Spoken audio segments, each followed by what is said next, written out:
Just remember, you have to have something selected to do that. Like, Yeah. Yep. it won't do anything. Right. It'll just refund the list.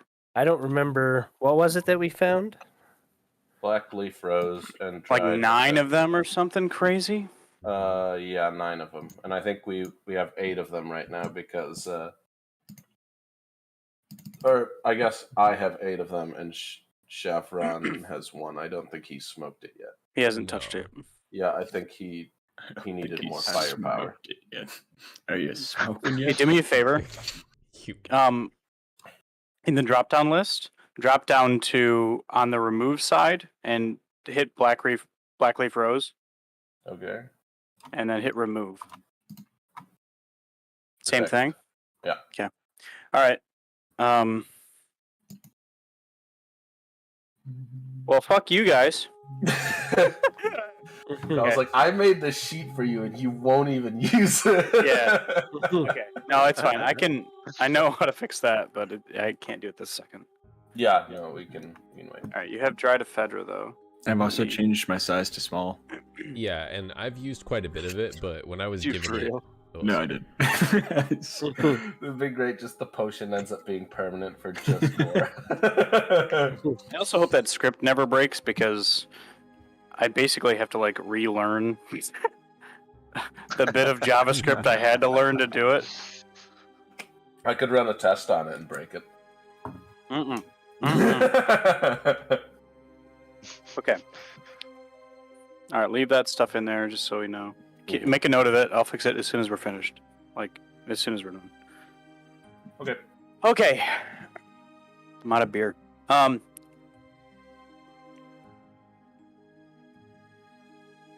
you guys feeling? Good question. Very good question. 11. Ooh.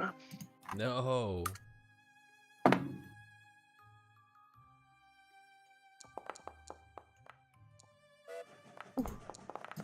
You know what? Do it this way. Oh.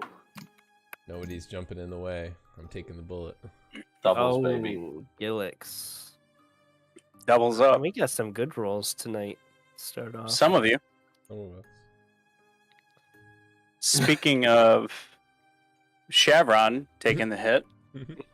What happened last session, Chevron? The double. The disadvantage recap. Yeah, you have disadvantage recaps. Okay, so we started our session just having downed the concoction that was created by Twisted Fist. And we, wouldn't you know it, all shrank down to, what was it, half size, I think? About? Yes. Yeah. And Chevron, once returned to his shaveling form, started raging and running around. Everybody else kind of just got their bearings, and Twisted Fist grew super, super tall. The only way he could get out of his house was to destroy it. So, yeah, he blew his house up. We did some discussion before this. I don't remember the exact details of it, though. I don't know if anything very important was discussed, but we did just decide we needed to go to the swamp. So we went there.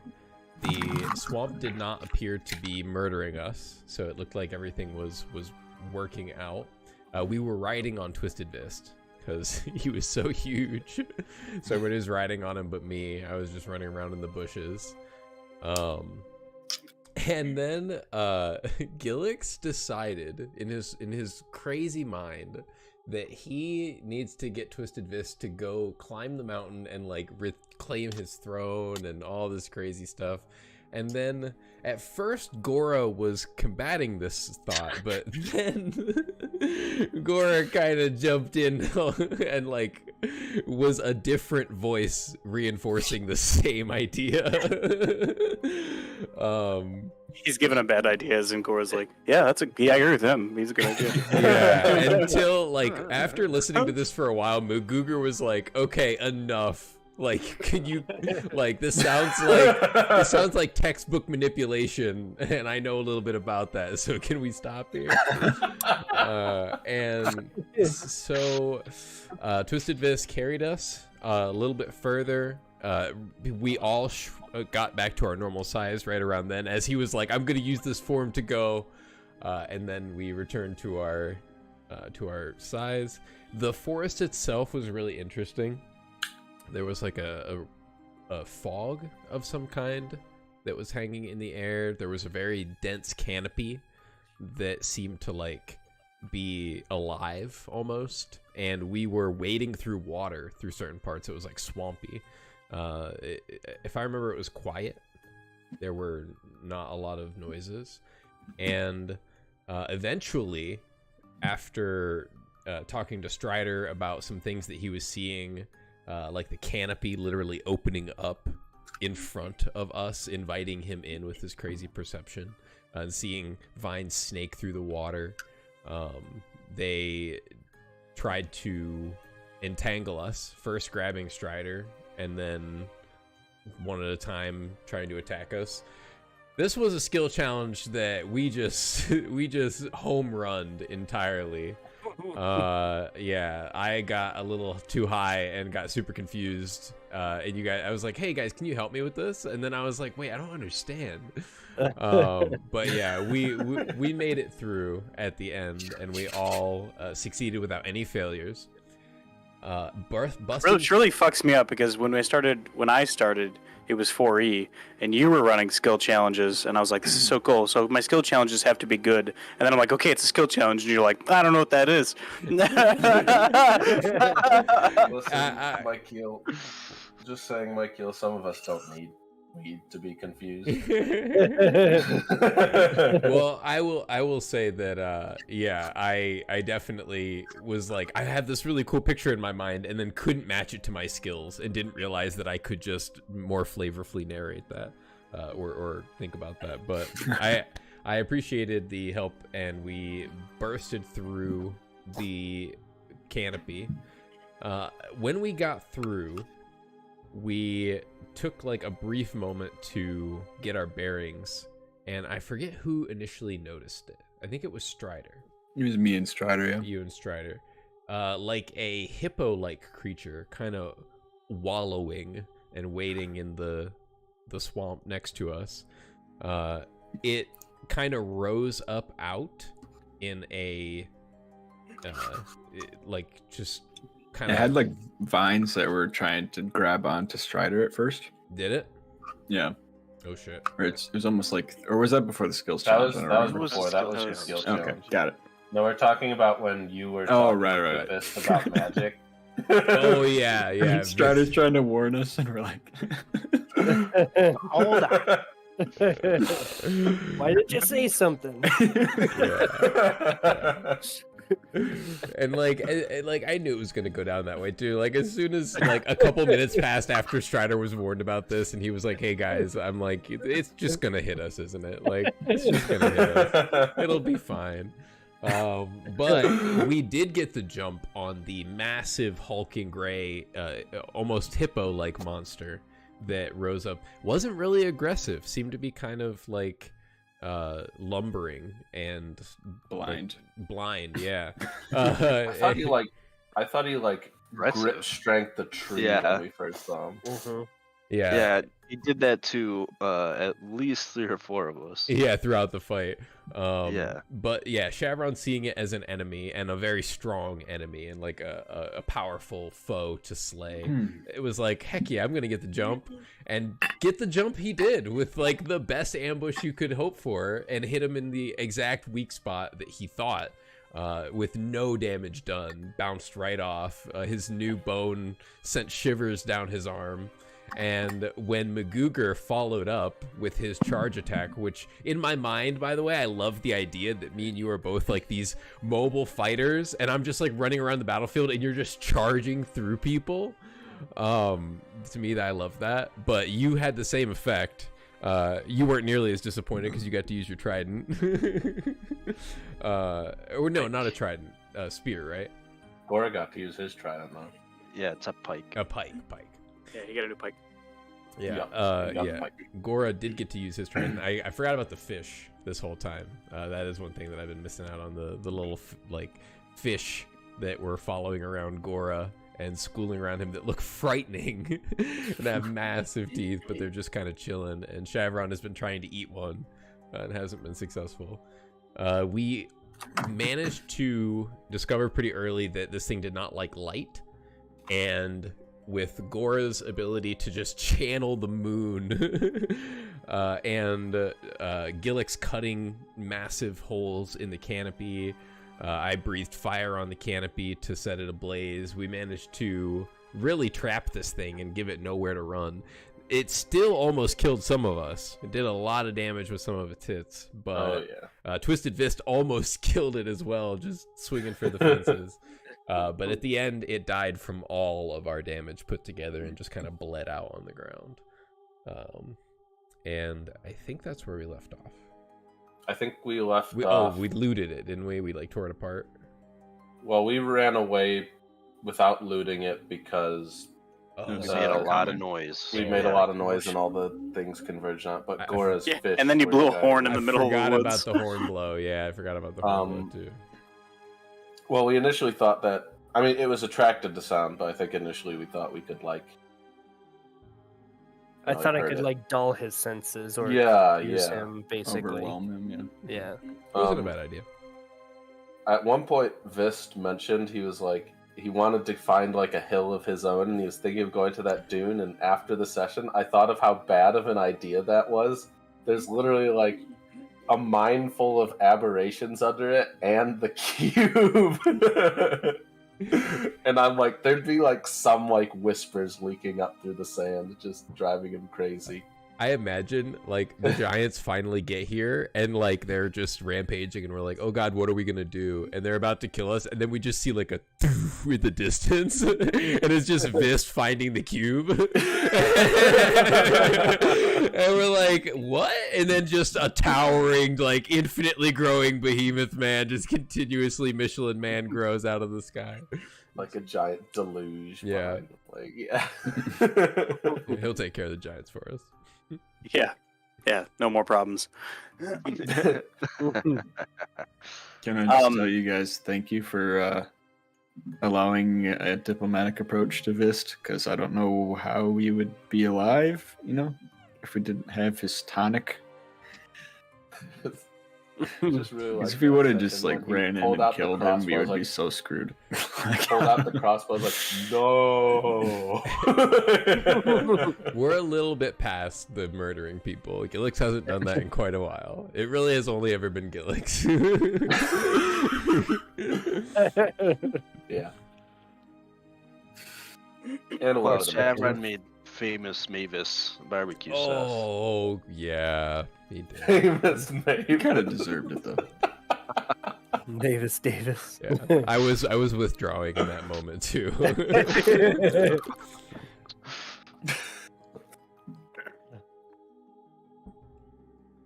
Okay. All right.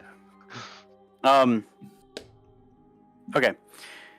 The battle subsides. You quickly blow a war horn in the middle of the woods, in the middle of a densely packed, reptilian, probably filled landscape. You alert everything in the forest to your presence, like a boss, and then quickly scurry away, following some fish, away from a battle scene. Still following a kind of half-baked road, you push forward and further, and definitely behind you hear a multitude of different kinds of creatures, birds, reptiles, insects, all kind of scurrying about, some of them fighting, having just now noticed each other again.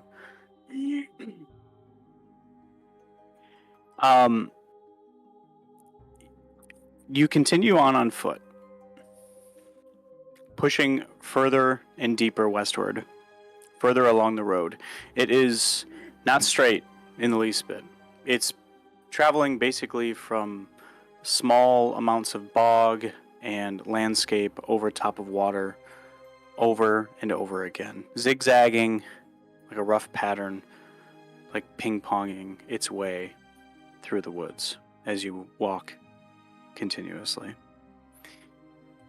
The air around you begins to change just a little bit. There's a bit of a must, a rotten smell. This rotten egg smell kind of wafts across all of your noses. You've been walking at this point not too far from the battle, obviously, but up until this point, having long rested, ran like hell away from terrors and fought a battle. If you are tired, you are definitely worse for wear. There are around you bits of water lay around you. It's getting dark. It's much darker in here than it was before. And I would say you're maybe not even sure whether it's actually getting dark out specifically or the coverage is getting thicker. You're deeper into this and the fog is still there. But if you continue on, I will give you a point of exhaustion. I know you said we can't tell if the sun has set. I would say you don't see the glimmers of hope streaming through like you did before. Right. It's definitely not as prominent. If it's quiet, I would like to climb a tree, and I'm looking for like smokestacks or any sort of sign of civilization. Okay. Easy enough to roll perception, please. Easy enough to scurry up one of these trees. Wow.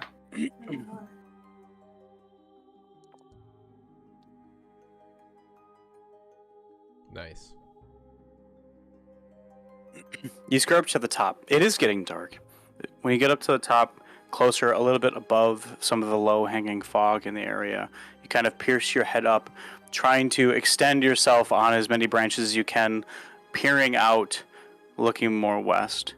No smokestacks, no sign of anything. It looks like just dense forest and fog as far as you can see. Okay. You shimmy back down. The ground around you is the ground around you is dense in some places as far as trees are concerned. The trees in this area are old. They're thick. Some of them have like large root tangle systems, but they are kind of lifted up off of the ground.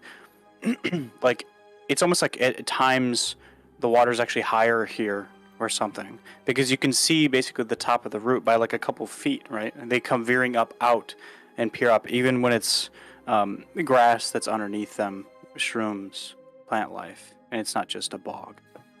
But the trees give a like upside down Y shape, very much so, and then they crooked their way up.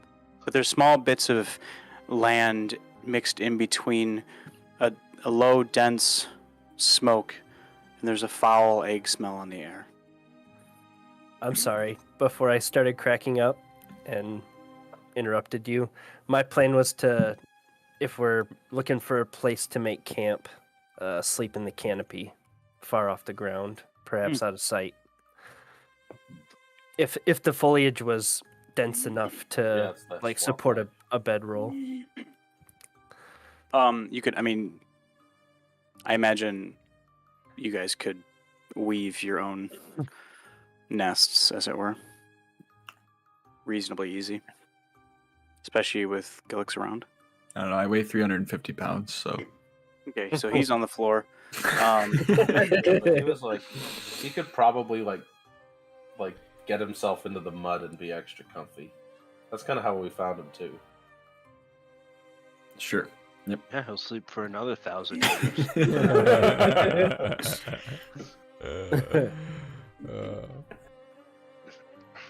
So, okay. How do you plan on yeah. doing this? I guess I have a bunch of rope and glass bottles, and string. So I kind of want to set up a few little things around where we sleep. Like a barrier fence, like a notification fence, basically. Yeah, like if something hits the rope, it'll go ding ding. Little tripwire. Little Interesting. bottles. Okay. Easily Yeah. enough done, for sure. I'll probably stay on the ground also. But I'll definitely like mat my fur with dirt and leaves and shit. Just predator it up. Yeah. Yeah, exactly. Gilix is thin enough that a twig could probably hold him. Shavron is going to walk over to one of the trees and take his claws, and he's going to sharpen them and just scratch down the tree. Is it like moist or dry in here or inside the tree? It's very moist. It's very You have to dig quite a bit to not actually dull yourself out. Okay. Well, as long as the tree doesn't start like bleeding or something crazy, then The tree starts bleeding. yeah, I go to a different tree, and I will use my claws and climb up it and try to weave my way. I imagine I'm like laying across like 5 branches, like 5 thick branches. I'm just like slunk across it. You set up a barrier fence. Some of you, ghillie suiting it up, are you guys setting a fire for the night? I would imagine not, right?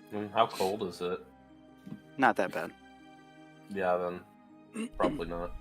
Most of you stayed on dry land most of I the was Is time. gonna there say, any- especially if I'm in a treetop, I'm not setting a fire. Is there any like holes in the canopy from the ground that have a clear view of the moon? Not really.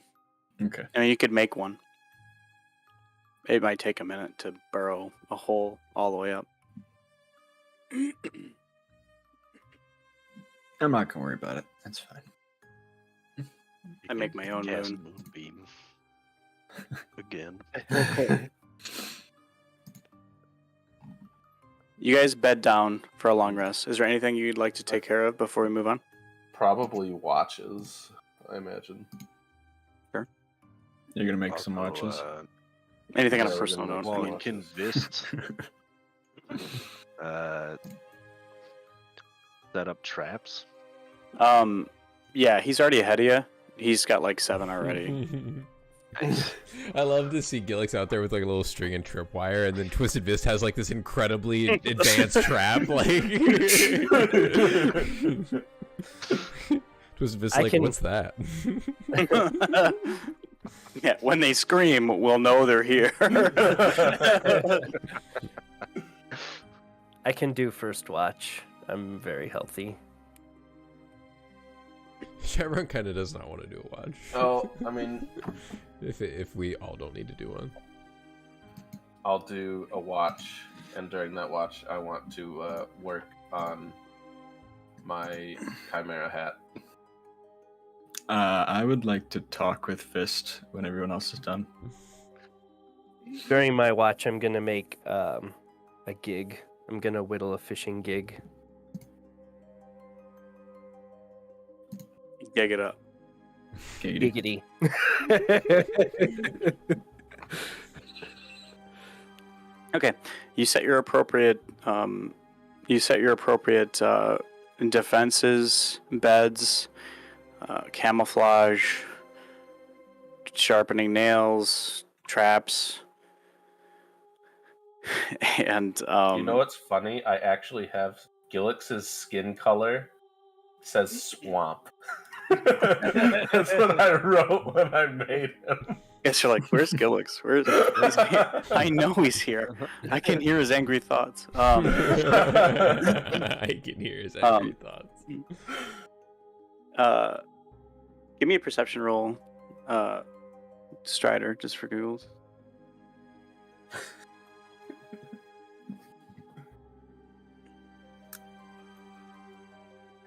Good thing you have fencing and traps. I'm busy whittling. Everyone beds down.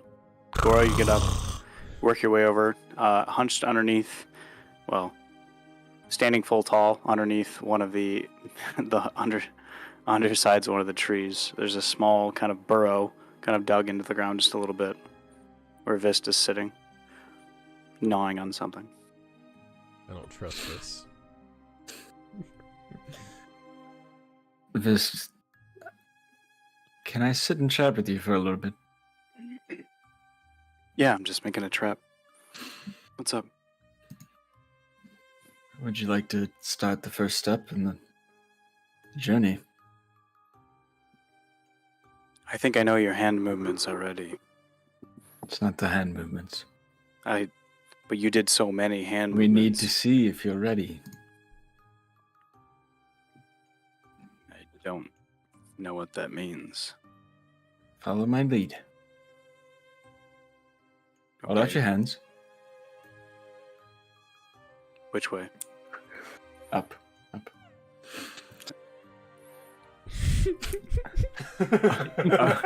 No.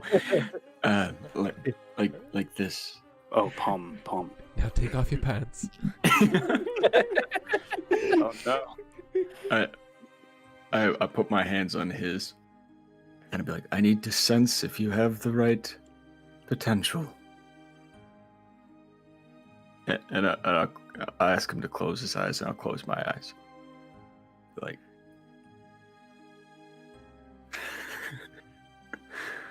do I feel anything coming from this guy whatsoever? Make a religion check, I guess. Okay.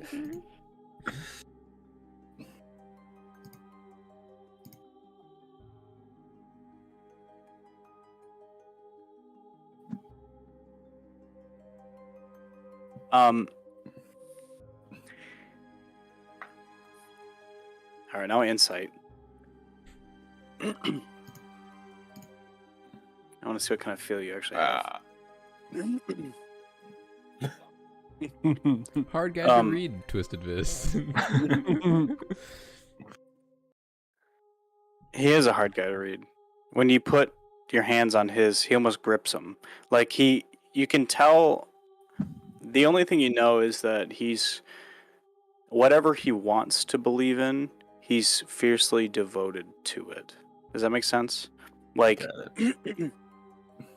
like his being, his heritage breathes like strict devotion. So you can know he wants what you're offering, right? And he's like, you can feel him like almost like grip onto your hands, like pull you in tighter in a way.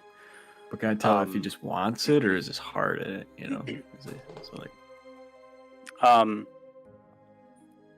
You don't know. Okay, got it. Did I do it right? I think you have potential.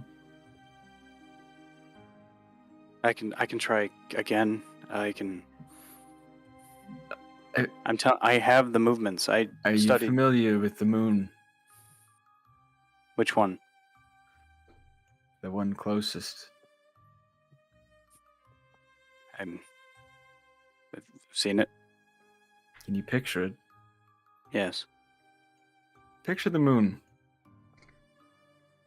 I'm picturing the moon. Good. Is that all you see?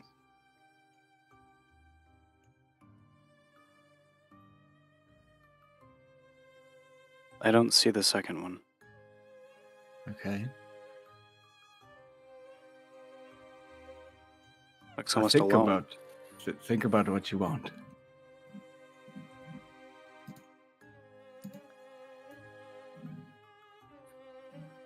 I want to fall uphill for a change. It's good. It's a start. Not like climb. Let me see if I can speak to her for you. Oh, okay. And I'm going to use thaumaturgy, and I'm going to change my eye color to silver. I'm going to make it like a sparkly noise, and I'm going to make like harmless tremors under our feet as I start to talk to her. and I'll be like, Are you trying to pull the wool over his eyes right now, just out of yeah, a curiosity? little Or... bit. Yep. Okay, roll deception. Yeah, a little bit. Yep. How widespread are these harmless tremors? I think I get to choose because it doesn't say. Does it say, does it make like all the... Oh.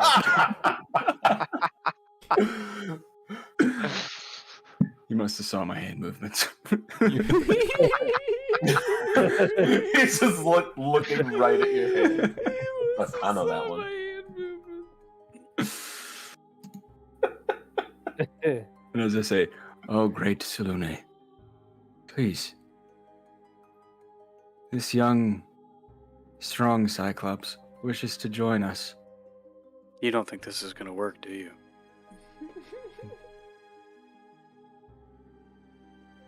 What? I feel like this much ceremony wouldn't happen if you were... I feel the shakes coming from you. I don't know what you want me to tell you. I haven't done a ceremony in a long time. I'm sorry.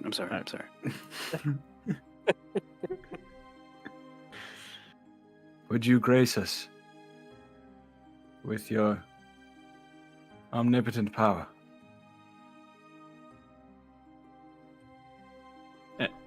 And like, there'll be some tremors and stuff, and then like some noises. Obviously, he doesn't probably believe it, but then I'll let go and I'll open your eyes. Be like,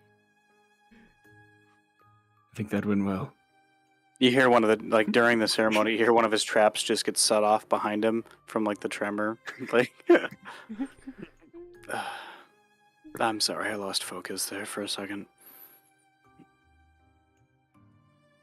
It's like everyone wakes up and just looks. Another time. It's a good start. How did you meet her?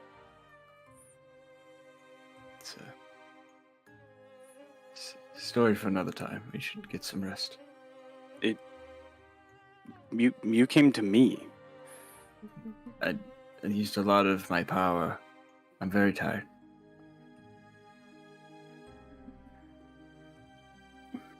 You can see the look on it. He doesn't believe you. Like,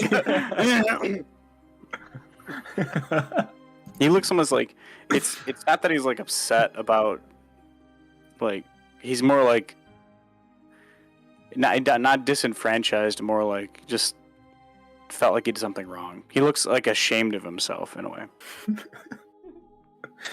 You did better than I did the first time. How would I know if you don't tell me? It's a long story. We need rest. I don't want to be up all night.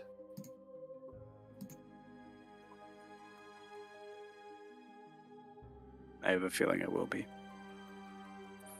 He turns around and goes and... Well, shit. Yeah, now you got to think of a real long story to tell him. Yeah, for another time. Literally any other time, but right this second. And Twisted Fist's like, it better be long. Chapter 1. Yeah. He gets up, turns around, goes, resets the trap that you set off behind him, and begins to make a bed the rest of the way, cozying up. Strider, you're busy with what you're doing. Not really paying attention at all. Anybody else taking watch for the rest of the night? Yeah, I'll take second watch, I guess. Shoot. Go for it. And Perception. okay. And then I'm gonna be working on the helmet during that. There's perception.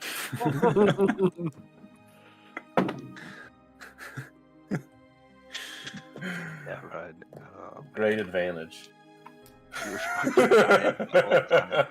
Oh wow. Joe looks exactly the same as Strider. We're like, we got traps, we got bells. Okay. We're fine. Yeah. I'm just focused on my helmet.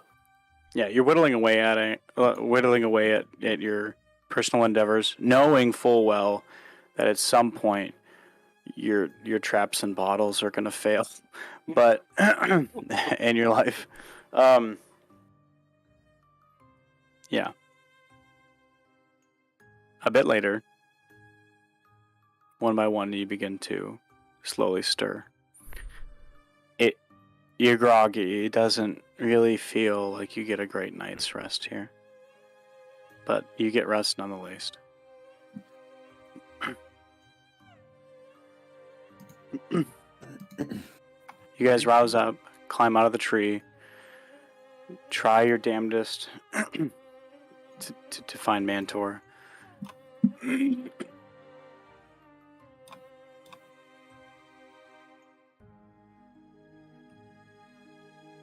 And I'll meet What? up. I said, To find you guys. Mantor? I said, you guys rise up. You guys rouse up, climb down the tree, and try your damnedest to find Mantor. Okay. Magooger. We're that kind of groggy? Oh my God, Mhm. Mogooger. Oh, I okay. apologize. I apologize I was profusely. like, did we get Are you and your Jack M back names? in time? Yeah. He's back from the dead. Yeah, could have named him like Chad or anything that doesn't start with an M.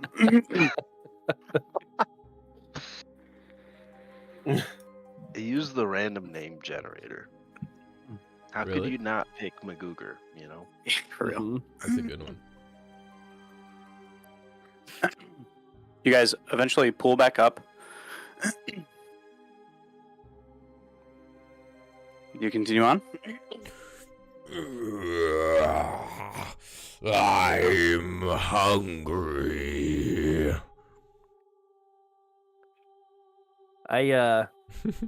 He looks at Strider now, like it's just a ritual. Gilix literally just shakes his head, rolling his eyes. Instead of reaching into my pack, I sort of twirl my fishing gig in my hands, and if there's a pool of water nearby, I want to take a shot at it. Yeah, there's a pool of water nearby, and you see a couple fish in it. Immediately, in obedience, just Yeah. lying in wait. Those aren't the fish that I want to eat or Okay. have chevron eat. And I just imagine like you throw the lure at them, and just like hit them in the face and just go off. And just straight. All right. Since there's no other food around, I toss Chevron his ration. This should hold you over. I'm hoping for something fresh. Still twirling the fishing gig. Okay. Attempt your fishing attempt here. I'm not so Do you do sure nature? swamp fish Sure. will be fresh, but Let him try. Also, I'm standing right here.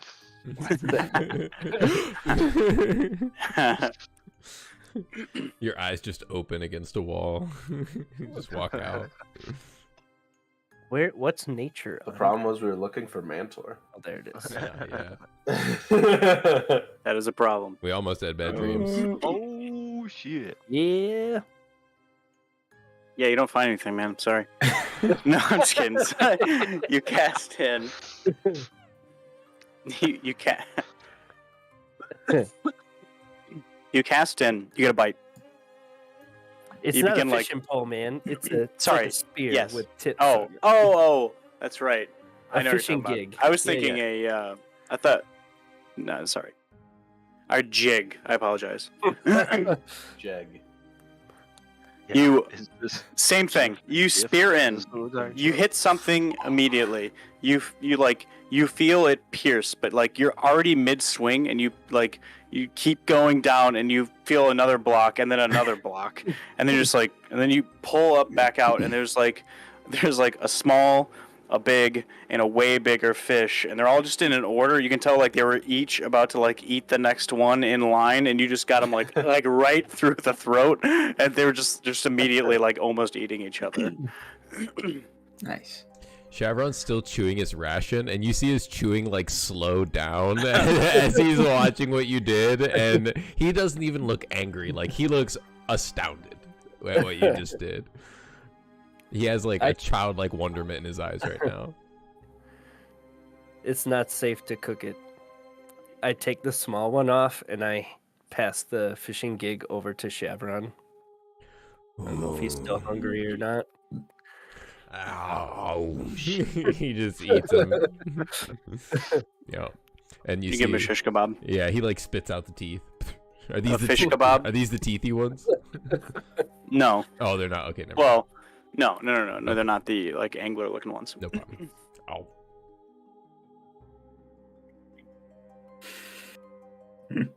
I found Mantor. I still got a skull. Well done. I half expected Chevron to share. I apologize. You did? Lesson All learned. right. I take a bite of the small one and then offer the rest to anybody It's, that might be interested. you earned it. It's fine. I still have better food. Yeah, you're slop inside the bag of holding right now. My sloppy gangos. Yeah. Oh, gross, man. One day, knowing Ryan, he's gonna be like, "This is the moment for the sloppy gangos." No, he's They're probably- gonna be I bet fermented. He's got like a day left to Gango.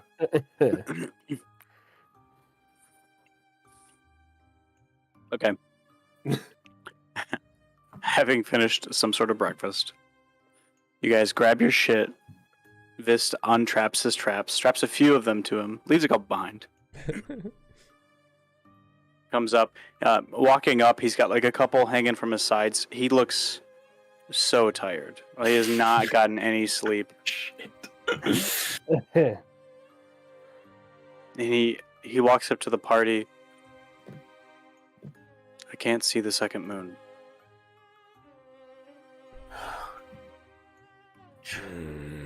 What did you do, Gora?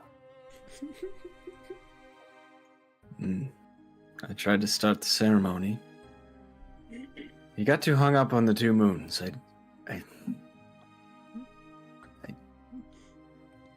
Only the one should have been enough.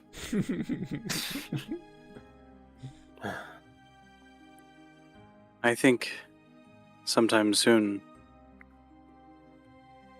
for the betterment of the group, we should maybe learn a bit about each other. I've told you my fall from grace. I think some early stories are in order. Early Of course, we'd all love to tell you. Cora said he has the most wonderful long story of when he met Selune. I Are volunteer you going him. to get hung up on the moon forever? I just like go and like pick up a rock and I put it in his hand. And I say, while we walk, you will concentrate on that rock.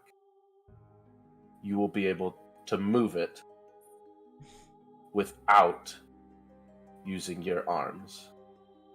Yeah, you put the rock in his hand. He looks up at you, like way up at you, and he's just got the largest bags under his eyes as you tell him to concentrate. Okay. Just focus on something other than the moon. Yeah.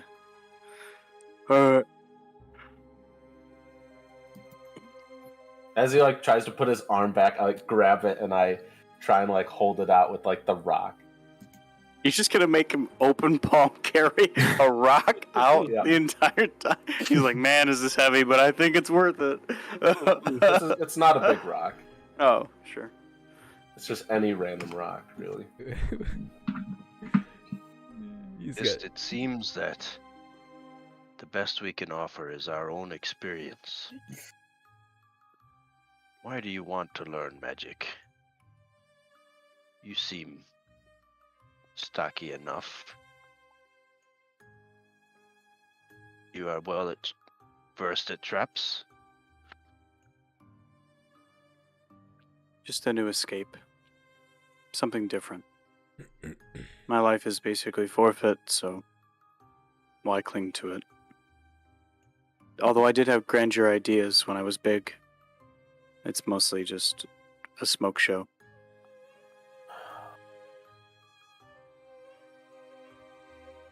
Focus on that rock, and we'll see if you have aptitude for that. I don't know what I'm doing.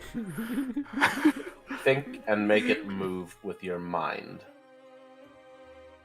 Got too many cooks in the kitchen. Strider walks up. Have you tried shooting bows? Yeah, It's yeah. easy. Yeah. Right? I pictured Chevron being like, we need to scream at the sky for 3 minutes straight without taking a break. 1, 2, 3, go. Anything but focusing on Gora's gods. At least I want to believe in something.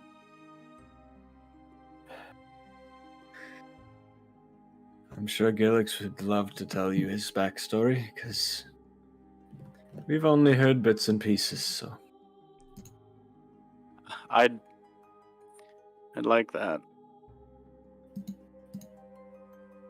Why don't you try to get some rest? We need to move. You've been here too long. Agreed. And I'm gonna like whisper to Gilix and be like, hey, can you like levitate him or something? And he could just like sleep in the air. He's physically strong, remember? He's been physically carrying people. No. Look at the guy. Like, yes, but no. Do you think I can maintain that for hours? Can you not?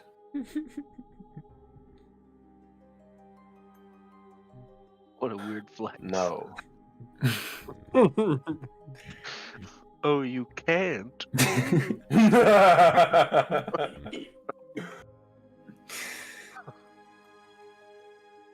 Seems we must press on. I apologize.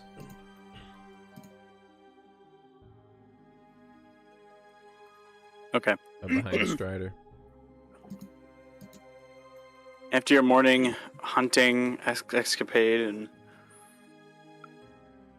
gather your things, find Magooger.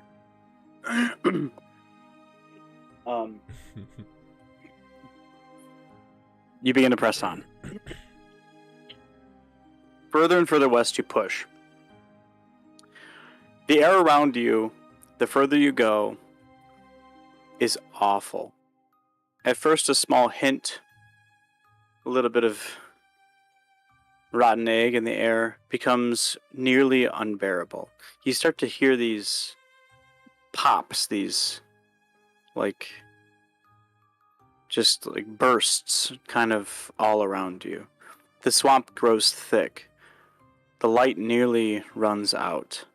It gets darker and darker and darker the further you push, clearing towards the heart of the swamp itself, trying your damnedest to follow the path laid before you.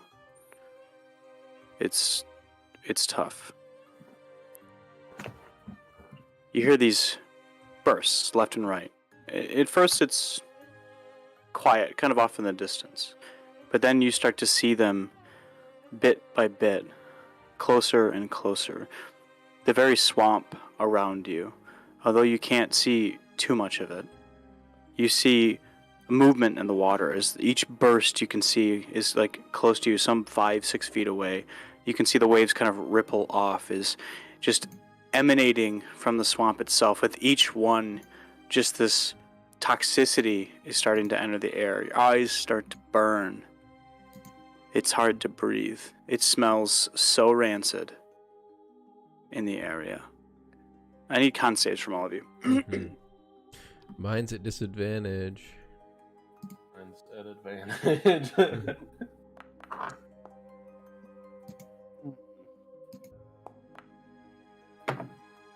Guys, digital dice are brutal today. My actual dice.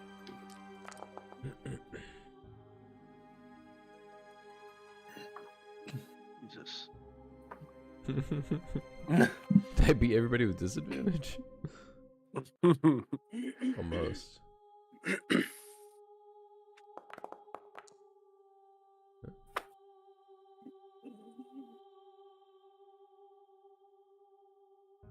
That's not good.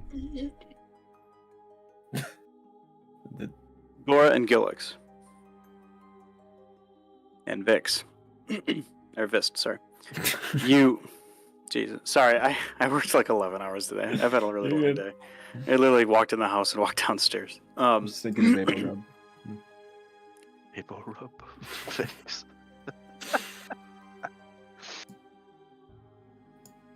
Gillix, Gora, and Vist, you are affected more than most. Although, like, the rest of you, it's awful, and you're kind of, like, bearing through it, kind of, like, squinting as you move along, trying to pay attention to what's in front of you. Speaking of, I need a perception check from Strider. I need like a hotkey for it. Do you have dark vision? Yeah. Good. But is it 300 feet though? No. Yes, it is. Meme you sent. I see Cracking me up. everything. I have dark vision. Three of you begin to cough. Three of the group begin to cough ferociously. Like, you feel this just immense burning.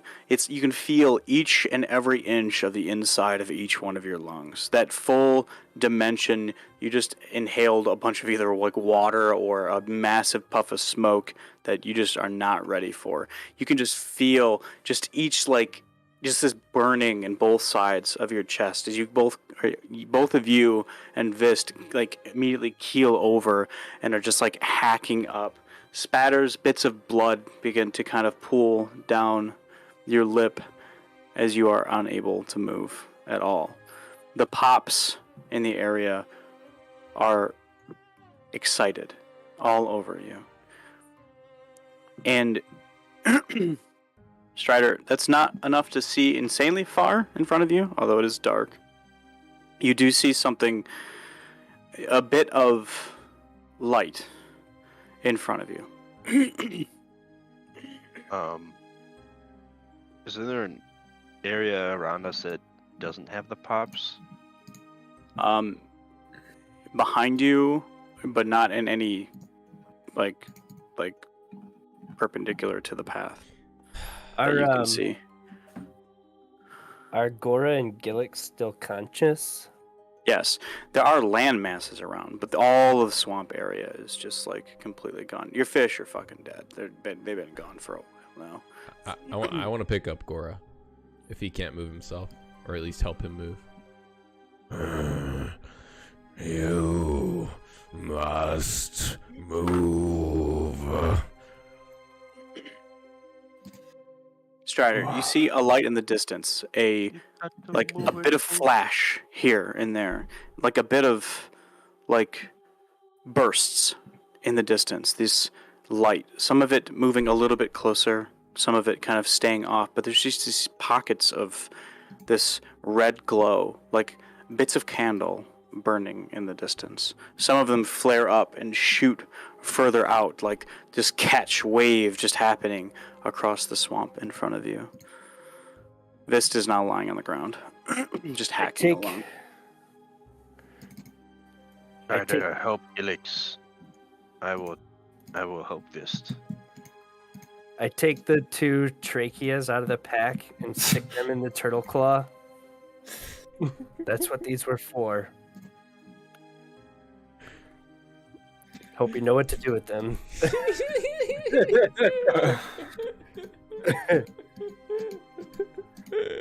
And I'm gonna push ahead from the group a little bit to see if there's see what's going on out there, see if there's like a break in this dense fog or.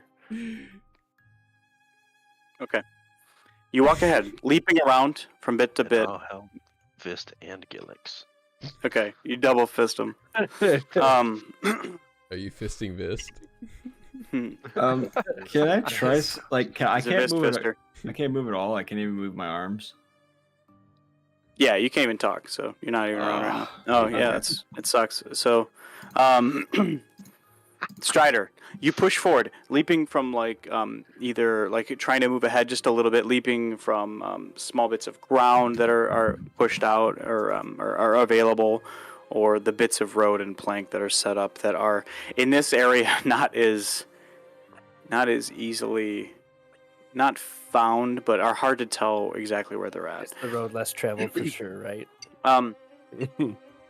You push forward. You slow a bit when you start to see these light shows happen in front of you. One of them streams by you. You hear the pops in the distance, and this mass rolling ball of fire just shoots across the side of you, like coming like some 6 feet. It drowns past you as you're looking around, and like streams coming off in different directions. These small bits of fire in the swamp, these popping balls around you just get direct. Just these, it's like this around you, zigzagging in between the pustules that pop around you. I need to make a dex save for me, please.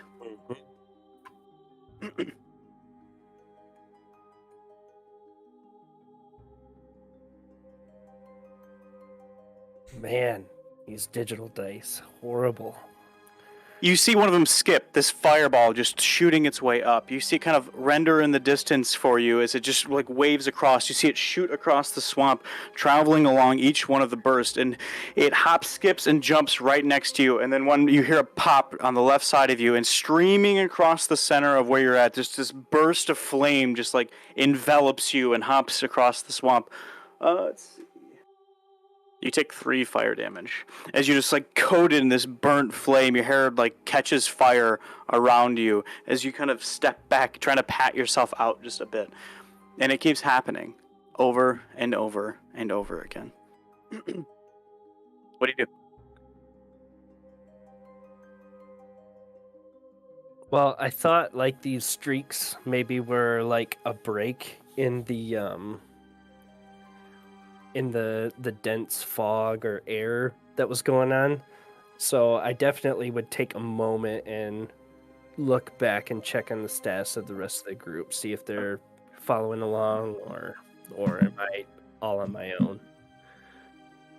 They have not followed you. You moved ahead from everyone. You said so yourself. Right, so I'm taking a moment to look back and see what their actions, what their intentions are. They have not followed you, and so far. They're busy gathering the people that are hacking their brains out on the floor. Okay. Looking ahead, does there appear to be any kind of break, or does the fire just appear to get more intense? Like these It's a really good fireballs question. I need one last perception check out of you. Peer out. Stop rolling low. Or just keep rolling low and die. I don't really care. There you go. better. You peer out. There are flames in the distance, static, that you can see. They're appearing from somewhere. You see like these forms in the distance, like these. It's pretty far out, but you see these forms in the distance, not humanoid, but like atop something, elevated off the ground. You see bits of flame just sitting there static, and from there you see streams of fire just shooting off, connecting with the gas around the area, just igniting and working its way across, using basically the environment feeding it. See. And in between all of that, you see a green glow. This one is humanoid. Ghostly in shape, or in form. You can see it faintly, like kind of moving slowly. It's not full. It's like half and floating.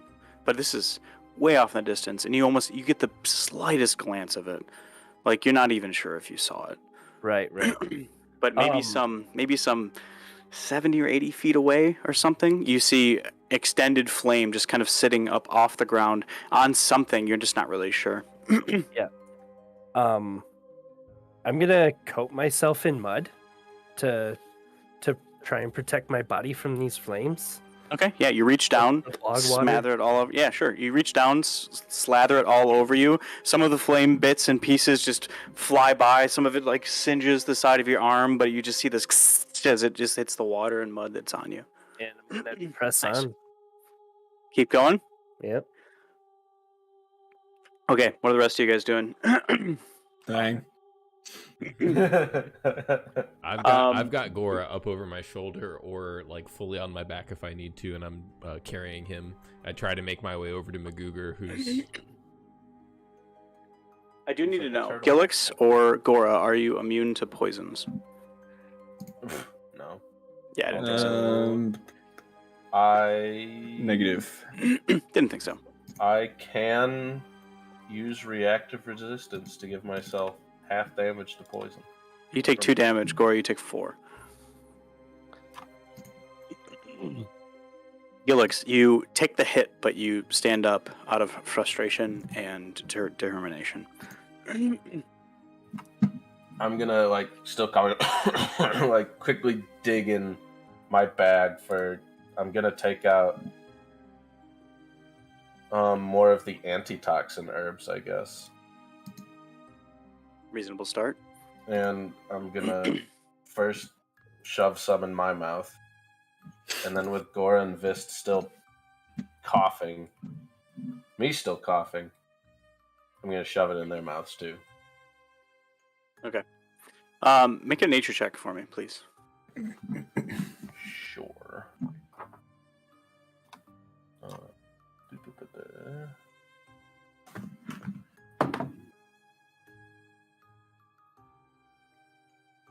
Went to Wayne. Holy shit. Although not intended for this exact purpose, you do feel it might help. Shoving it in Gora's mouth, you still burn. You're still, yeah. Take 2 more damage. I'm feeling generous. It still burns on the inside, but you aren't like actively. You are coughing, but it's not like it's more like a smoker's lung. Can I talk? Yes, go for it now. Hey there, I want to try and cast Lesser Restoration on myself, see if it works. Does it cure anything? Here's poison. Yeah. It's blind, deaf, paralyzed, or poison. Ooh. Okay, go for it. I have to piss real bad. I'll be right back. Squad piss? It's 8 o'clock. I'm up. Your squad piss. Squad piss? Okay, Squad you piss. cleanse yourself, Gora, by the way. Alright. You breathe free. Alright, squad piss sounds good. I'm gonna have to use all 3 of my 2nd level slots. Cure everybody. No. Just need to get out of here.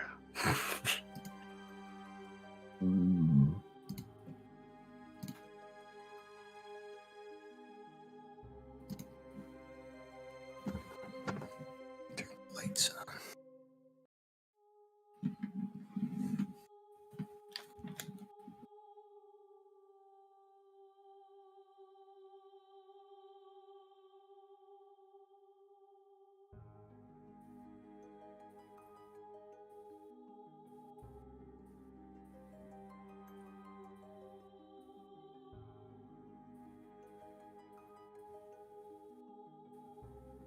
I had a feeling it would just be like pee break. Yeah. All right.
Dude, Gora is so fucking useful.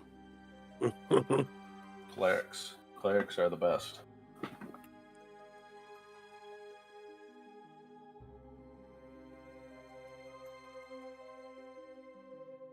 Yeah, my next character is gonna be like a sorcerer or a cleric for sure.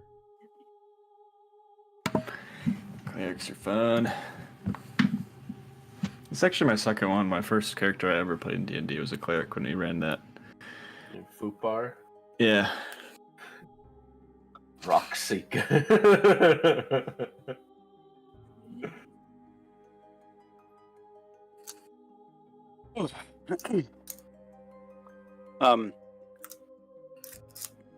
Gora, touching a hand to yourself, saying some words that you can finally muster. You feel yourself clean out. You can breathe once again. The pain in your chest subsides as you see the other people coughing around you, this still having not recovered. I use it give on him- both of them as well. Okay. I use all 3 of my second level slots. Yeah. Oh wow. I like coughing has stopped. Please teach him that one.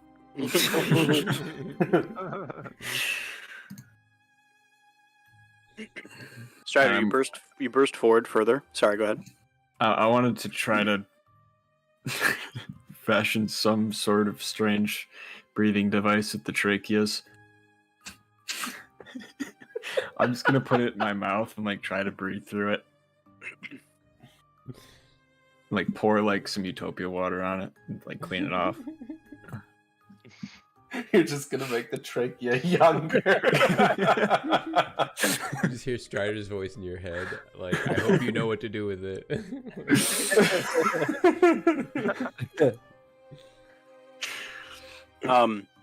You should medicine check, I guess. I just pass him down.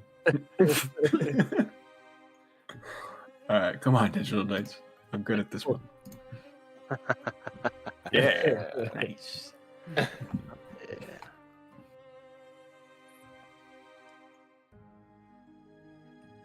You have a clean trachea in your mouth. Strider, moving forward away from the group.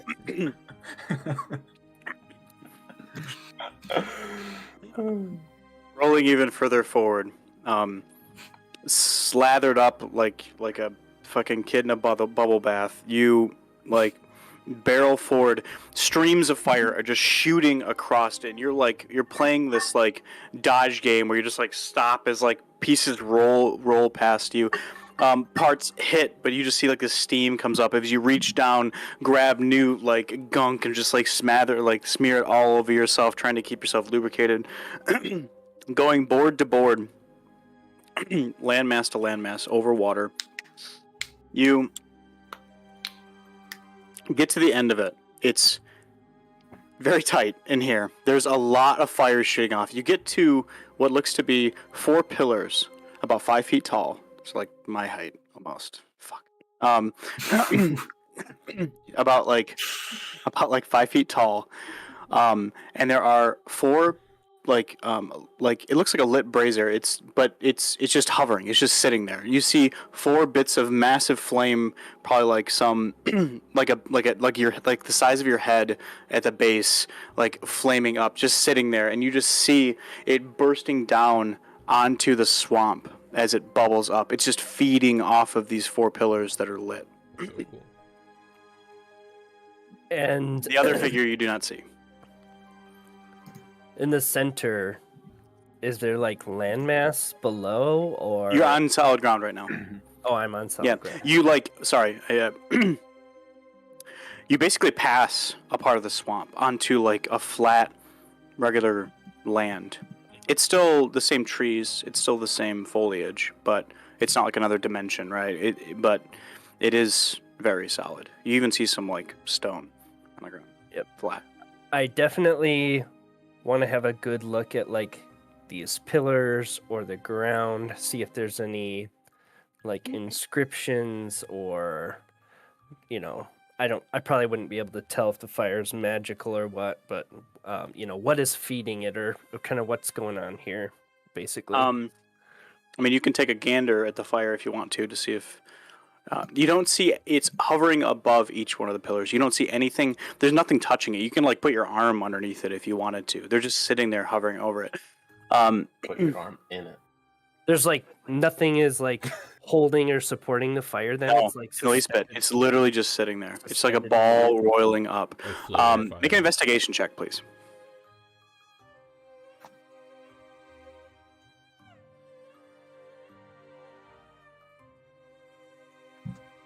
Not bad.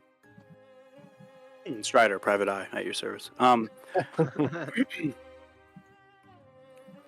You don't know a lot about the fire.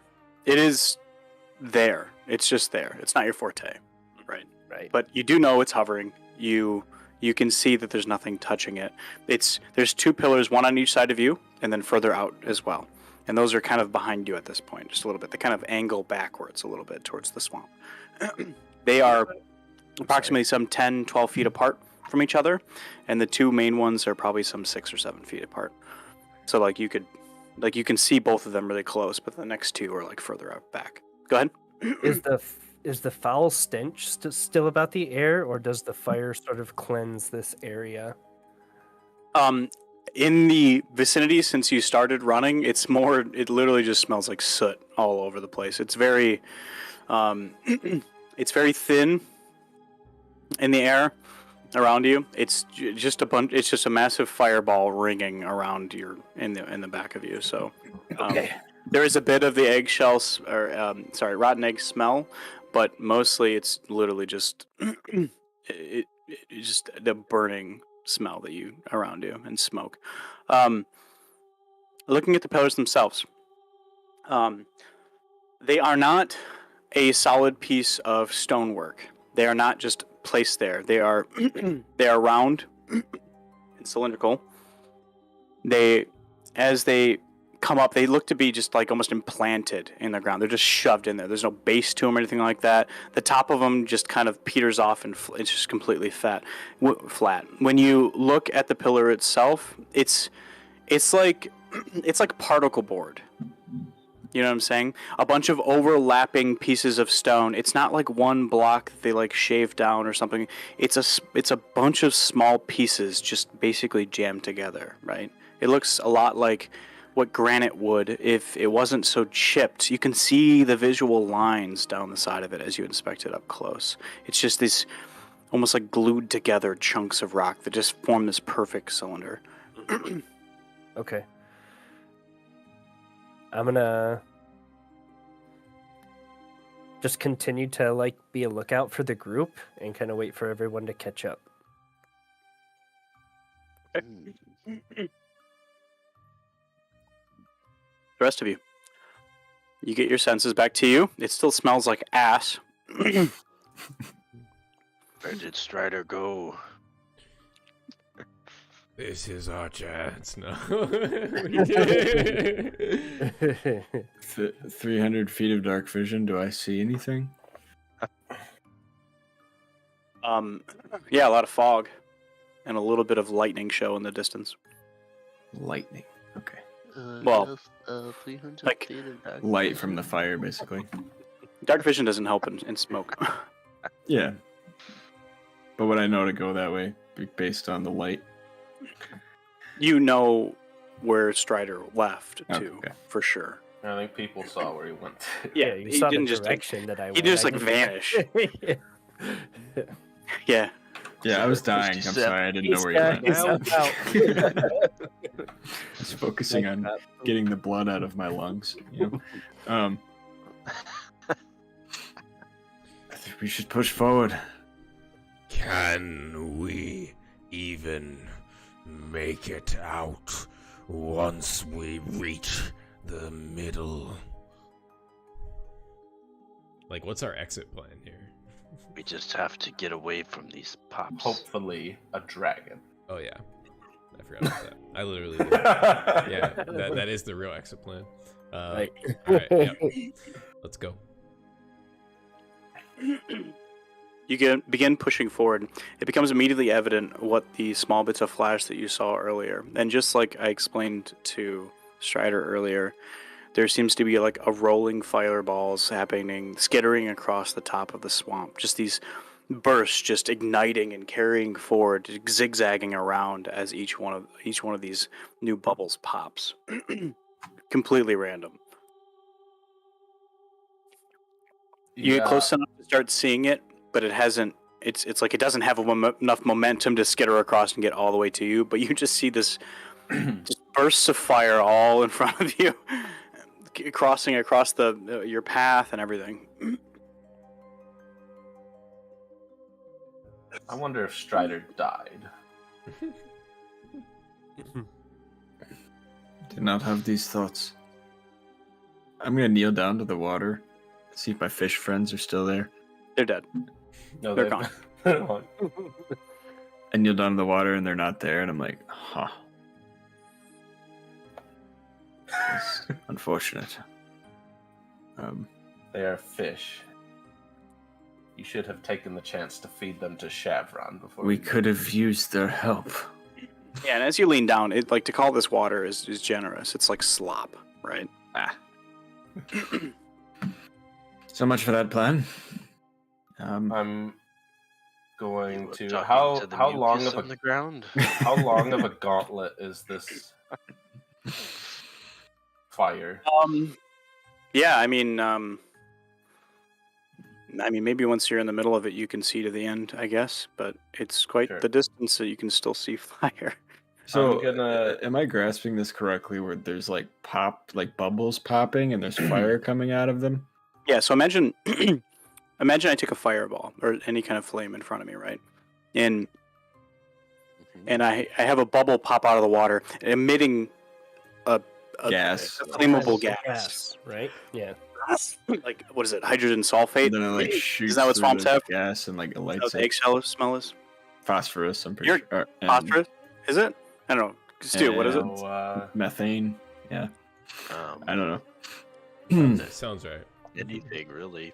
I think methane's the thing that smells like eggs. He's like, I don't know. I can light so many things on fire. No, sulfur. it That's says what it's it a is. mix of methane and hydrogen sulfide. Sulfur. Yeah. Hmm. So, yeah, so the bursts around you, the fire just catches onto one, and then just this fireball royal happens, then this circular area around it, and it just ignites the next one and just continues around in this like jagged ping pong pattern. I kind of Yeah, see. I guess. Stay low and Sorry. be fast. Mhm. And we can get through this. Yeah, even at the speed that these fireballs are like jumping from each other, Shavron looks at them and you see his eyes darting back and forth. Much too slow, especially for Strider. I'm Gilix, going. can you sense vibrations? No, Hmm. Strider has that. I'm going to take out my red dragon scale. Okay. And because I know it's about shield sized. It's pretty big.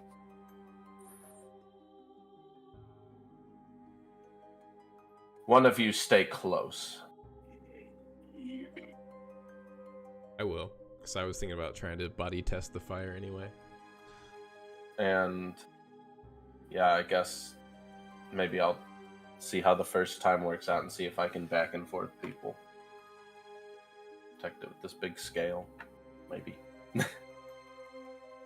So you try to put yourself in the path of the fire. Yeah. He looks as Okay, who's going with him? I am. Okay. Okay, you start making your way forward, holding the perfect defense. Make a dex save at advantage, please, because you're fending off from at least one side. Yeah. The other side is a lot of man meat for Oh. sure. Well, Wow. Nice. That's crazy. Commit to one. Polar opposite ends of the spectrum. Yeah, roll digital or roll in real life. Commit to one. Damn it. I can reroll it. You're fine. I'm not gonna take it from you. Oh, it was another 20. Yeah. Uh-huh. Sure. It was actually better.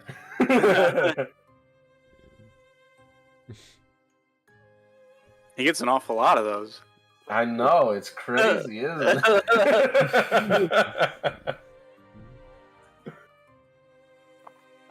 You as well, Sharon. You only get some when it isn't a wisdom save, so. Devron, you get It's fine. advantage Yeah, from because the, it's a dex save. yeah, Mhm. I can see where it's coming from. Crazy, isn't it, Carl? and I want this to be like a rivalry moment. That's how I pictured it in my mind. Like I watch you deflect the fire or something, and then Shavron just does the same thing but with his body. You guys make it across flawlessly. You, at first, it's like cautious. You're trying to block shots, but realizing you can't block shots, and it's just like, I mean, you can block the shot, but you have no idea where it's coming from a lot of the time. So you're just like, okay, so the faster we go, the easier this is going to be. Block the shots we can. You don't even get hit. It's not even fucking close. Everything's just like, like in front and back of you, just like these streams like crossing all around you, and you guys are just in this perfect Bermuda Triangle where just like it's infinite chaos around you, and you make it all the way to the end, and you see Strider looking at a pillar. What are I thought you scouts doing? were supposed to come back. It's like I Pretty scouted it fire. out. It looked pretty good to me. We're looking for a dragon, aren't we? I saw fire. And you Yeah. seem to have stopped by it too. Is it? So I forget. Is it 4 pillars with fire or just one thing of fire? It's 4. That's what I thought. Okay, I'm going to. Since you said it was all spreading from this before, that it was It kind is, of yeah. like bubbling or going across the bubbles and stuff. Correct. I'm going to see.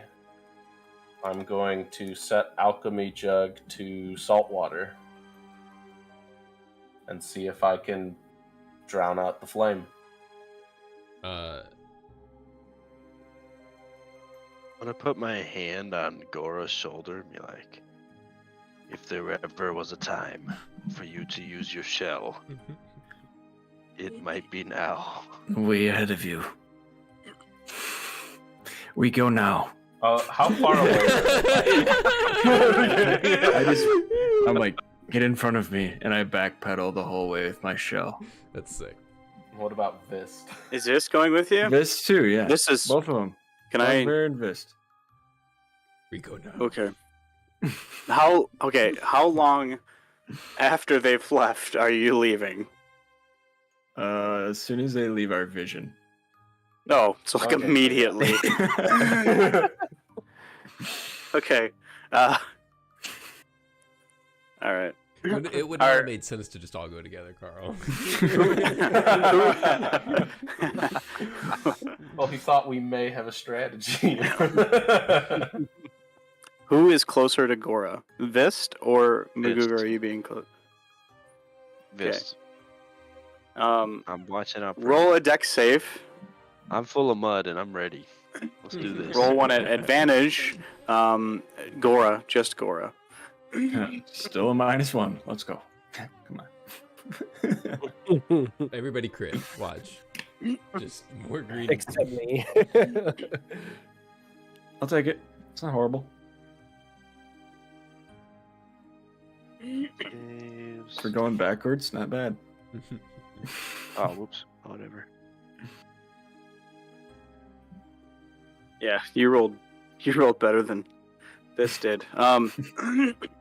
Gora, you seem pretty sound. Like you're focused so much on the ground and trying to make your steps correct that like you're just not seeing just these flashes just igniting the fur on like just shredding off the initial camouflage and igniting the underlying fur on Maguger and the mostly naked body of Vist himself.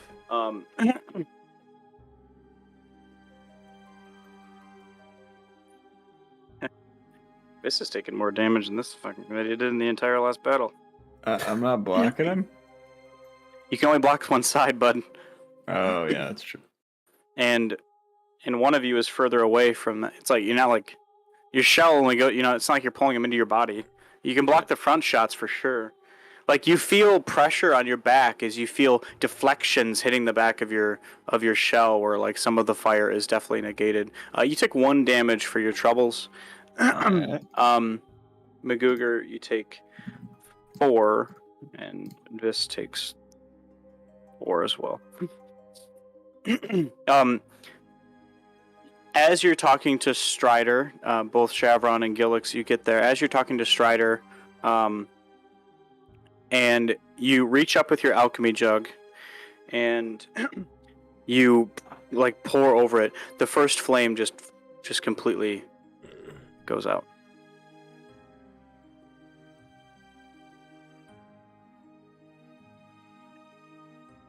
Yeah, if they're like right behind us, I mean, I'm gonna go right to the next flame and do the same thing if I can. You guys rolled a 20. You were like running, like you were just booking it, like cruising, and they, on the other hand, are. And the front guy is going backwards. If I see Gilix walking to the next pillar after I see him put that one out, I'm gonna go to the opposite pillar. I would run to that.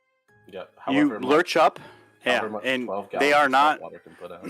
although they are magical, they are not difficult to extinguish. Okay. I'm gonna use my tail to slap mud on the ground onto I it. look at Strider. I'm like, don't you have one of these?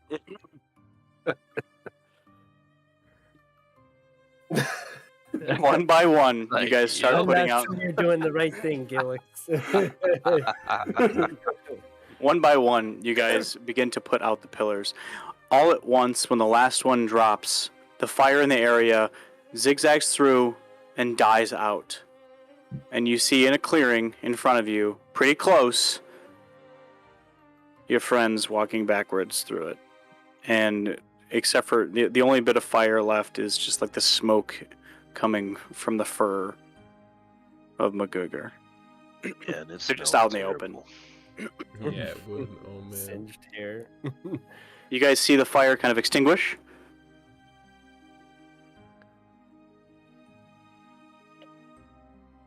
Great plan, Gora. Yeah, you look at him. He looks like he's just like a burned troll. He's like a Barbie with no hair at this point. Does burned bugbear smell bad? Well, I guess we might not be able to tell in the swamp.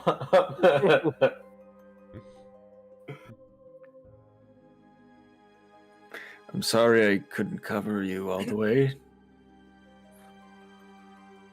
You guys see, like 40 feet ahead of you, the 3 of the other guys just sitting there, completely pretty much. I mean, Strider looks awful, but the other 2 look great. He's gillied up.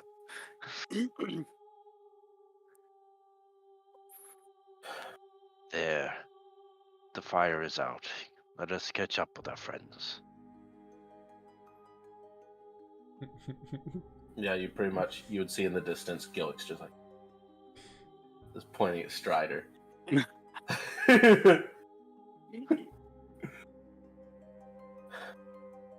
Where do we go next, Strider? Your guess is as good as mine. Should we keep following Strider? Let's consider this. Wasn't that like a ghostly green figure? Like, what happened to that? Yeah. Good question. Piece by piece, one by one, you see the fire on the pillars reignite. And the firestorm behind you begins again. I see. Magic. I think I saw someone here, almost like a ghost. But they're gone. I know you do not believe in ghosts now, Strider. Ghosts are a manifestation of the soul. Why would he not? We've seen crazier things. Right. We've seen some crazy shit. That's why ghosts can't be real. Exactly, yeah. I draw the line. It's too easy. It's too easy. Yeah. It's too simple. Yeah. Strider, where was the ghost? like looking down at my feet and all around the area. I'm not listening to this conversation. I'm gonna get mad at the flame for reigniting.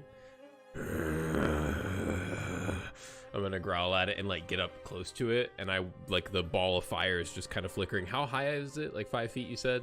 Yeah, I can easily.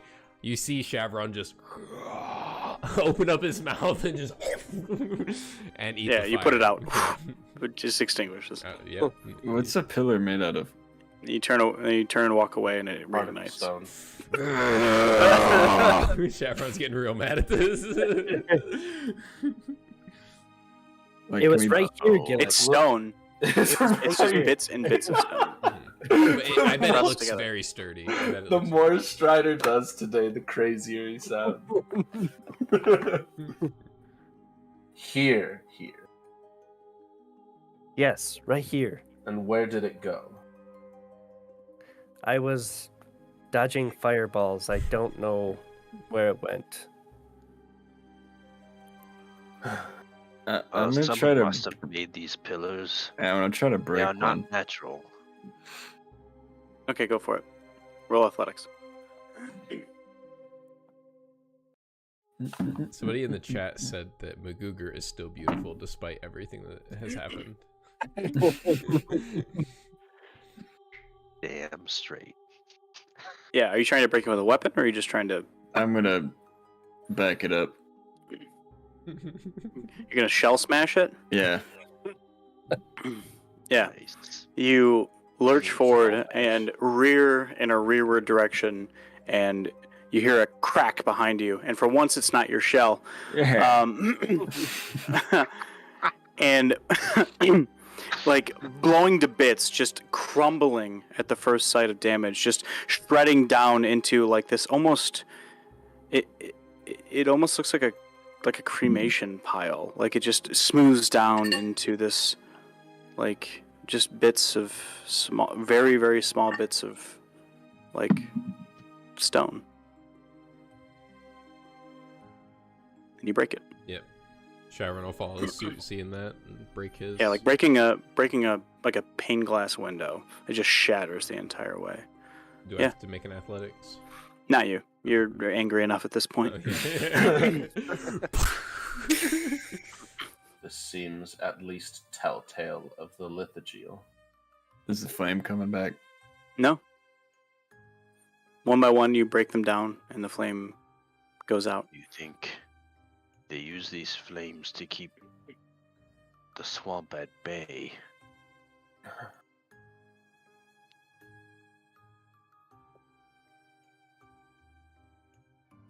I imagine Word. that there was some word we could have said to halt them, and that they are here to prevent interlopers. This you are Master Trapsada.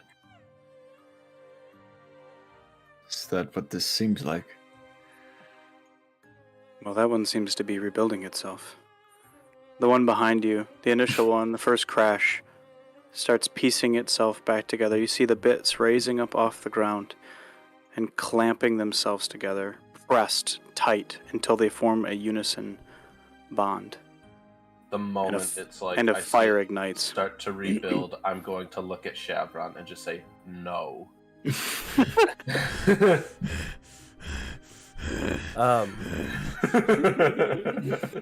He wants to so bad. He's about to go to war with this thing.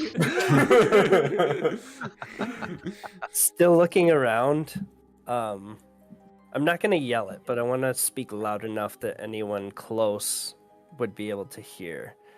And I'm gonna say, "Show yourself." Yeah. Let me put the rest of it in front of you. Okay. The ground around you is much harder. It's very, very solid. It's very, very walked, and it's in really good shape. The like really good. Like the grass is trimmed. It's so nice. Like if there were a bunch of like really nice lawn maintenance. You see a straightforward. It's nothing crazy. It's a straightforward down. The although the sound around you is building pillars and this tightening and cinching of stone, you yell out and it's quiet. It's very quiet around you. You don't hear anything. You don't hear any birds chirping. It's like when you entered, but there's no like immediate threat that you can visually see. There's nothing swarming and like squirreling around you, right? The path before you, lined with trees on each side, overhanging, still filled to the brim, still smells rancid as fuck. But the path before you, it reaches out some 30 or 40 feet, and then you see a decline. You see it start to go down. And kind of bits and pieces through the smoke. Like an asteroid hit the Earth in one piece, you see a large stone object in front of you. Enormous, huge in size, hundreds of feet across. Just placed almost. It sits like above the ground. You just see this bubble, kind of like bits and pieces through the smoke in front of you. It's quite the distance, but you can see a ways anyways. So it's little bits and pieces you see of it. But it's like this. It's not perfectly shaped. It's definitely, like I said, it looks like just an asteroid. Like somebody just set it there. Probably some 100 feet away from you, maybe 70. It's just bits and pieces you can see. Mm-hmm.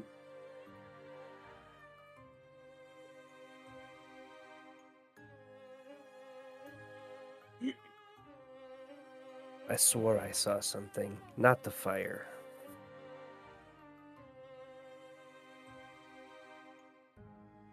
Speaking of which, I'm gonna try to pick up one of these stone pillars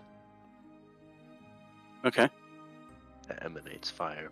I'm gonna try to move it. A ghost. You're gonna try to move it? Yep.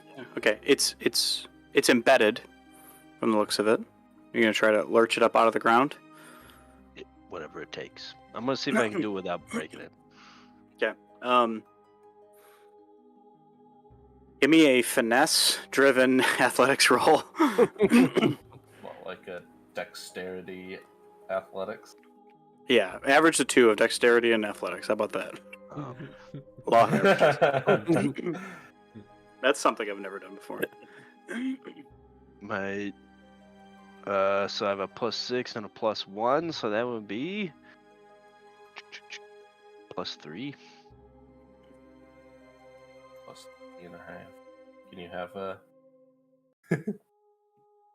+3. You gotta 14. pick it up and it just shatters in your hands. Damn it. So it would be 14.5. That 0.5 is really what killed D&D was 14. Yeah, at DC 15 though, man, rough.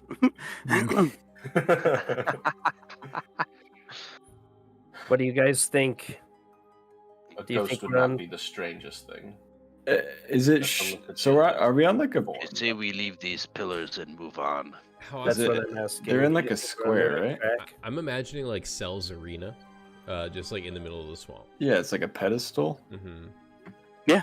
It's just Like a overgrown plateau in the with, middle of like- the swamp. And is there fire bubbles on all 4 sides? Behind Like you. the Fortress of Just Doom. behind us? Yeah, it's just behind you. Everything in Okay. front of you is solid ground. Okay. Everything. There's no water in sight. I think we should continue. I think we've made it past the hard part. Yes. If we cannot move them, they are not to our advantage. Chevron, he just has a look in his eye like it's gonna be really hard for him to move on from this, knowing that he didn't kill this pillar. But he just begrudgingly kind of snorts at it and like, and walks Puts away. out the fire. Hits it with your tail on the way out. Yeah, kills it once for good measure. Yeah, I was thinking some about final trying to- bosses were never meant to be defeated. Yeah, I was thinking about trying to steal a piece of it so it couldn't ever fully reassemble, but Chevron's not that smart. Gillick's told him to stop because it's like a shrine. He's like, there's no point. No, it's just Finlom wasting his like time just getting angry. Real quick though, Chevron does light up some dry ephedra when we're in an area where it's not gonna cause a chain reaction. And yeah, we can keep going. You work your way forward on a smooth path. You get a couple feet, and you see a downward slope. As you begin to work yourself downhill, it does kind of open up. The narrow pathway that you're on now, some 20 feet across or so, it goes down and then it opens up in front of you. You see, getting closer and closer, you see this large, kind of opal-looking boulder in front of you. Shards, chunks missing out of it. Directly in the center of it, you see what looks to be a pillar.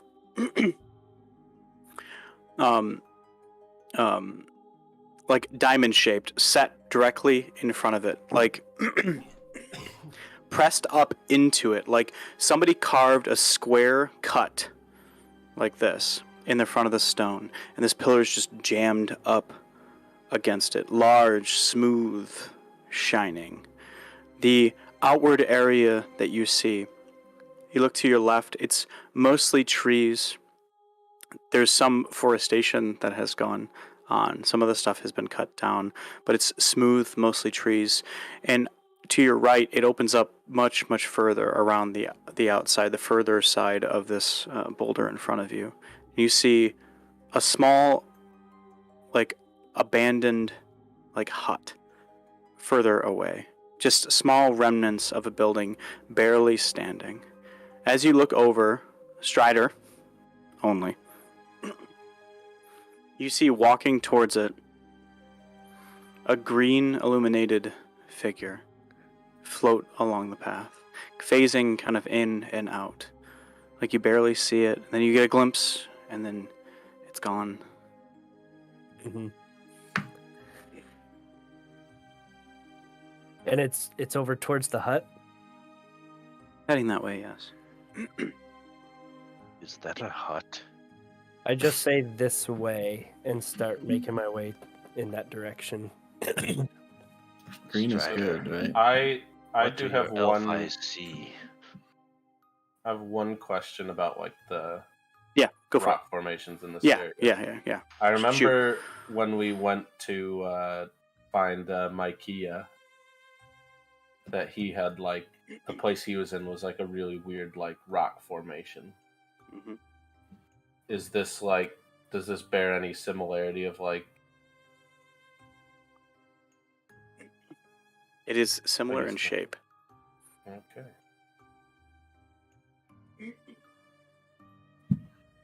You walk forward, making your way down to the bottom of the ramp. You get a more bird's eye view.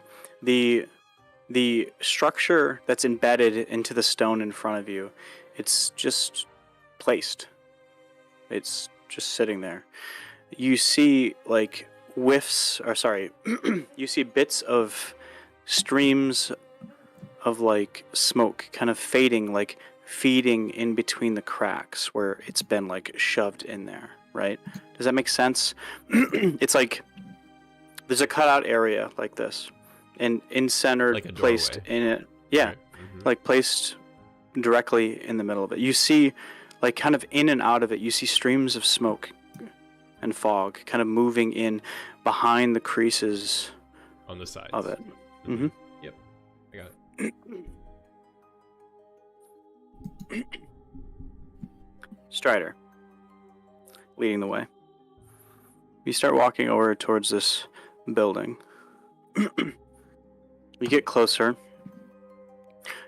It's barely standing, but the pieces that are standing aren't wood. They aren't wood at all. They're not cylindrical, they're not square. They're very trapezoidal. They're very odd looking. The main structure, the main pillars of the little bits of establishment that are left are there. The roof is mostly intact, but you can see parts of the wall have come on. There was like a small lean that came off of it that has fallen down as well. And that was wood as you draw closer. The figure disappears out of sight as you draw nearer and nearer. The small little hut itself is all you see, honestly. Although the area does open up into something further, you can't see it. It's almost, there's like a wall, like a steam wall, just directly behind it. It's so fucking thick, you can't see through it at all in the least bit. And it's like surrounding that one small area.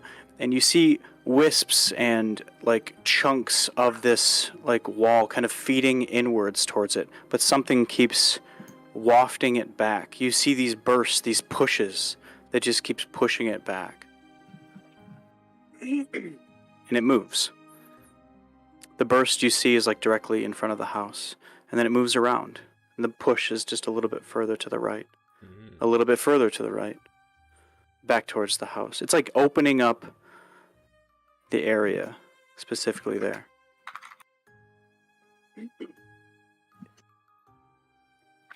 I take a glance back at the rest of the group.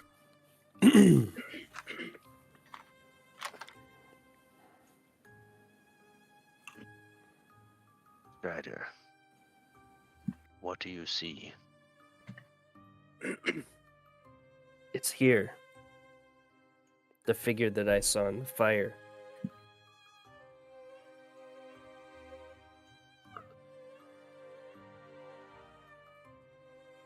Then let us reason with it.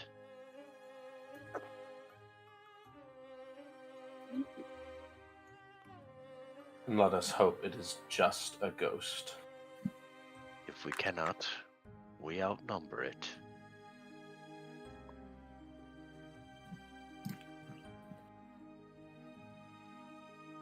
Be on your guard. I'll get my bone armed and ready. Is so like the sort of pushing away and ebb and flow of the cloud or whatever, is it around this structure that it appears to be happening? This ramshackled hut that you mentioned? Yeah, it seems to be being unveiled. Does that make sense? Like somebody's pulling the curtain back on just this specific building. Mm-hmm. Does it have a doorway? Yeah, it used to, for sure. It's more like a pile of rubble at this point, though.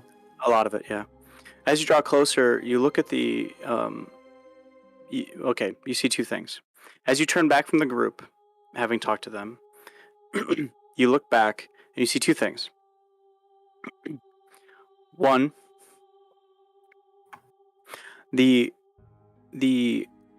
main structure of the building itself, it's like this overgrown crystal in a way. Like the structure itself is actually some sort of like see-through coloration, a little bit unknown because it's so, there's like moss growing like kind of up the sides of it, streaming, but you can see behind it, it's smooth as crystal, and that is what's holding everything up. That's why it's left. Second thing. Inside the small, and I do mean small, I'm talking like 15 by 10. It isn't insanely big, right? It's a decent sized room, right? Inside, you see a figure. You see this greenish hue, faintly glowing, but you see this long hair kind of shifting kind of in and out as you see it flow evenly, and this beautiful face kind of looking at you like inquisitively, like wondering what you are in a way. Does that make sense? It's inside, and you see the pulses that you saw before pushing back the immensely thick fog behind it, coming directly from that being. You can see the pushes immediately. She moves just a little bit and you can see it float with her.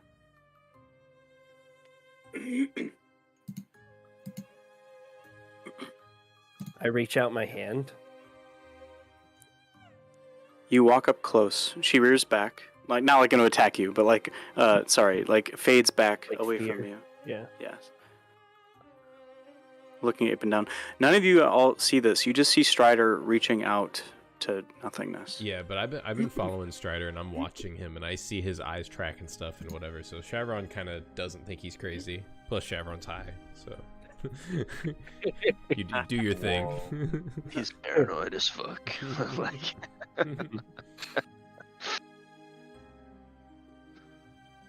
So you just see him reach out his hand, like walk Mhm. forward. You Strider make your would- way basically almost into the building as she's inside. You see her slowly fade back to one corner away from you, kind of turning, looking at you, kind of up and down. What do you do? McGuger kind of sees, because I assume it's like an outreached hand, like a soft gesture, Right, like give me your hand kind of thing. Come here. right? So I'm gonna kind of like keep everyone back if I can. Like, don't let Gora interrupt. McGuger creates a hairless barricade. Oh. Now that I've had a good look, Yeah, no, I'm just watching anyway. is it like a humanoid figure, or is it still very almost without form? Ghastly, I don't know if is the right word, but The figure fades in and out. She looks at you. You see the face. The hair is kind of, it's so long. It just kind of floats around, like, just kind of almost meticulously moving. The facial structure, you can tell she's got feminine features for sure, but it looks jagged. Each portion of the face, the nose that comes off, looks like bits of carved something. Mhm. Like if Pinocchio had a really bad nose job. You know what I'm saying? I'm not going to hurt you. Give me your hand. Who are you talking to?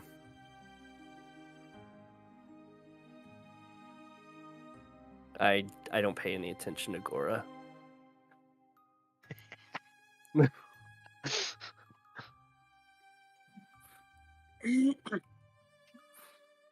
Yeah, Vis is definitely going to stand back from all of this. Like, what the fuck is going on?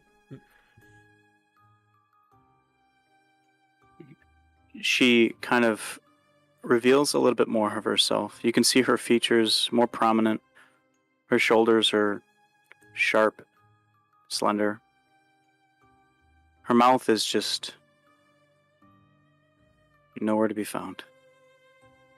There's no lips, no nothing. It's just this straight, kind of sheer lower part of her jaw. Looks like the bottom of the guitarist from Slipknot, if that makes any sense to you. You know what I'm talking about? Okay. She looks at you, looks at the rest of you. You see her close her eyes, and one by one, the rest of you begin to see a green form come into place. Still hesitant, still drawing back, still floating backwards. The rest of you begin to start seeing a form in front of you. And she looks back at Strider, and then she looks down. On the floor around you, there's a couple things in the room. Some of them decayed. I should say most of it decayed. There's green kind of covering everything. A little bit of, you can see where a bed used to be. You can see where, like, some sort of, like, armor used to be, but it's been kind of crushed at this point. Beside the bed on one side, where she's looking, you see a skeletal structure sitting on the floor, kind of curled up. And then you see another one directly next to it. And then she looks over at you. And then she hovers over closer and reaches out her hand.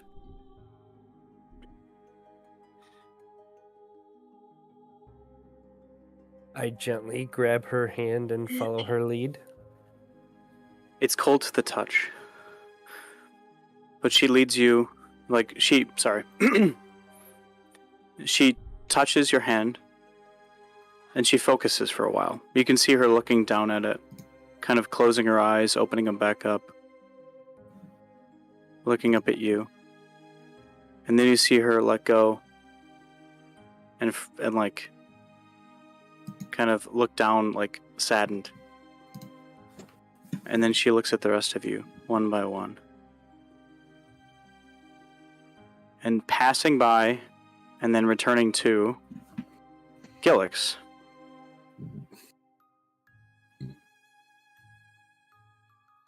And she stares, like, intently at Gilix.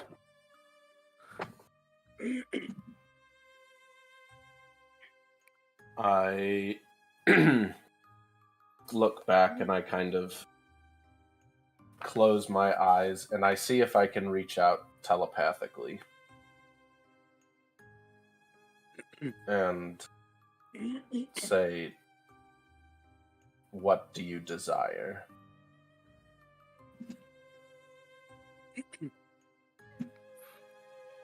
You see her reach back. Next to the two bodies, she lifts something. Now by her hand, you see it float, picking it up. It's this frame, like a picture frame. And she floats it through herself and close to you. And then I will float it into... And she drops it near you. Yeah, I'm gonna like, float not it on the into ground, my like arm. drops it to see what you do. Yeah, I'm going to be like, when it gets like close enough to me, I'm also going to float it, and I'm going to float it into my arms and look at it. See if I can discern anything. You see a picture of a young woman, happy as ever. Although you kind of have to smudge to get rid of some of the... It's like... Yeah. It looks odd. Pictures are not a normal thing. This is not, like, legit. Like, capturing someone without giving a monument or something like that it ain't right. It's not paper. It's not some flash photography. It looks like this flattened, almost extremely precisely pieced together, like, stained glass. So precisely pigmented and features drawn out so perfectly that you can, like, not even distinguish it from, like, a picture of today taken with a cell phone. Mm-hmm. It's, like, so beautiful. And there's a darker background. You see a young woman smiling, holding hands beside a guy that looks exactly like Henry.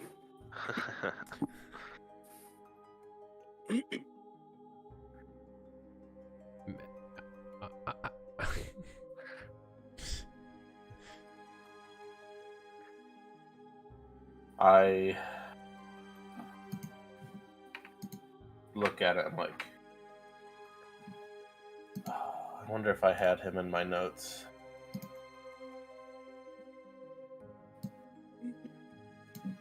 No, I don't think I did.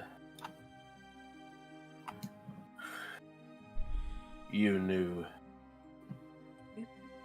Wait, it was her standing alongside the Henry-like person, and were they like? Did they look like equal, or was it like a couple?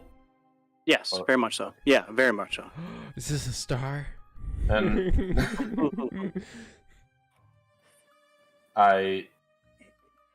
Henry's grandmother.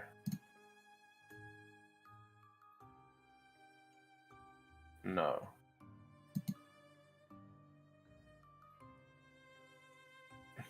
Were you gifted like them? She comes in closer. You can feel this, like, chill kind of floating around her.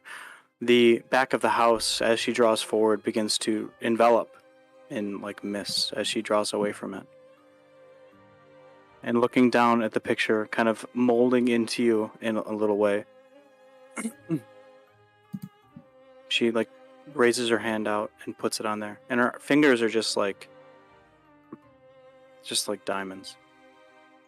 They're so jagged, so rock-like. And she points at him And then she turns around, floats back into the house. She goes over to this pile of wood, just this structure just like laying on the ground. Something massive, and there's like a door left on it. And she looks back at you, and then looks back at the pile. Yeah, I'll go walk up to the bodies. And she's looking at one of the bodies, right? One of the skeletons. No, she's looking over. The skeletons are like to your right, like where the bed is, up against the wall. She's over on the left side of the room, like, and the fog has been pushed back. As you walk in to the openness of this area, you walk in and you immediately drawn over as she looks at you and slowly down at this rebel and points her arm out. Yeah, I'm going to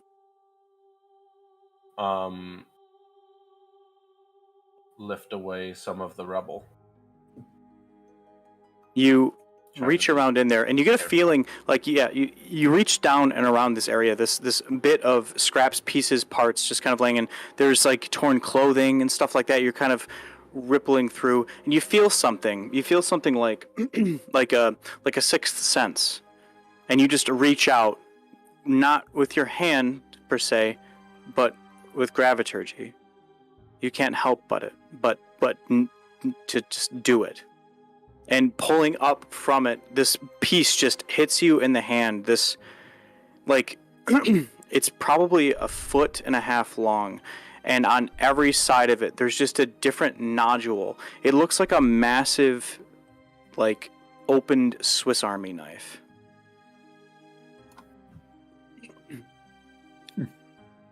And there's a label on the side. And it says the Graggle. Nice.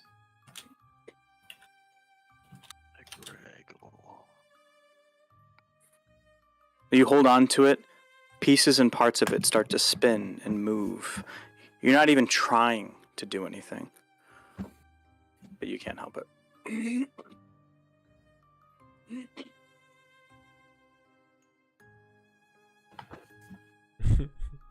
Yeah, no, I'm gonna continue seeing where the Graggle takes me. I guess. You see her look up with I want to see what she's trying to show me. You see her look up and she turns around. You see her outstretch both of her hands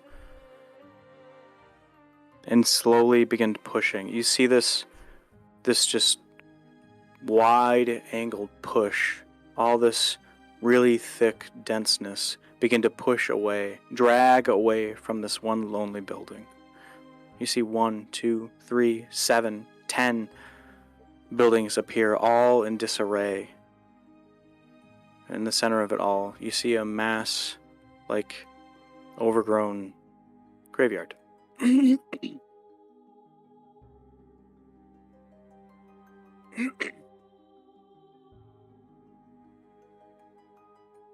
And she points.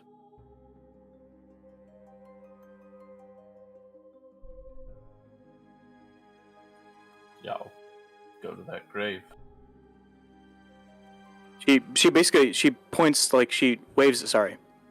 Oh, it's just She to the- points out, waves out, and, like, waves around to, like, the entirety of this small little, like, almost village, in a way, and, like, hamlet and motions.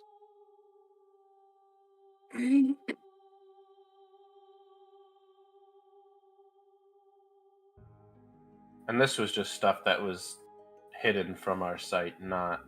Correct. Okay.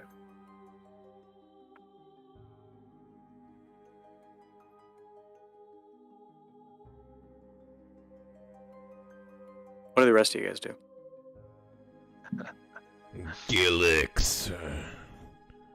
We're behind him, right? A little bit, yeah. A little bit. He's probably... I mean, we can see her, right?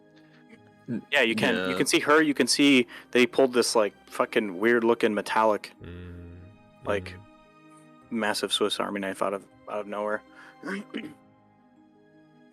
I want to start exploring buildings, I guess.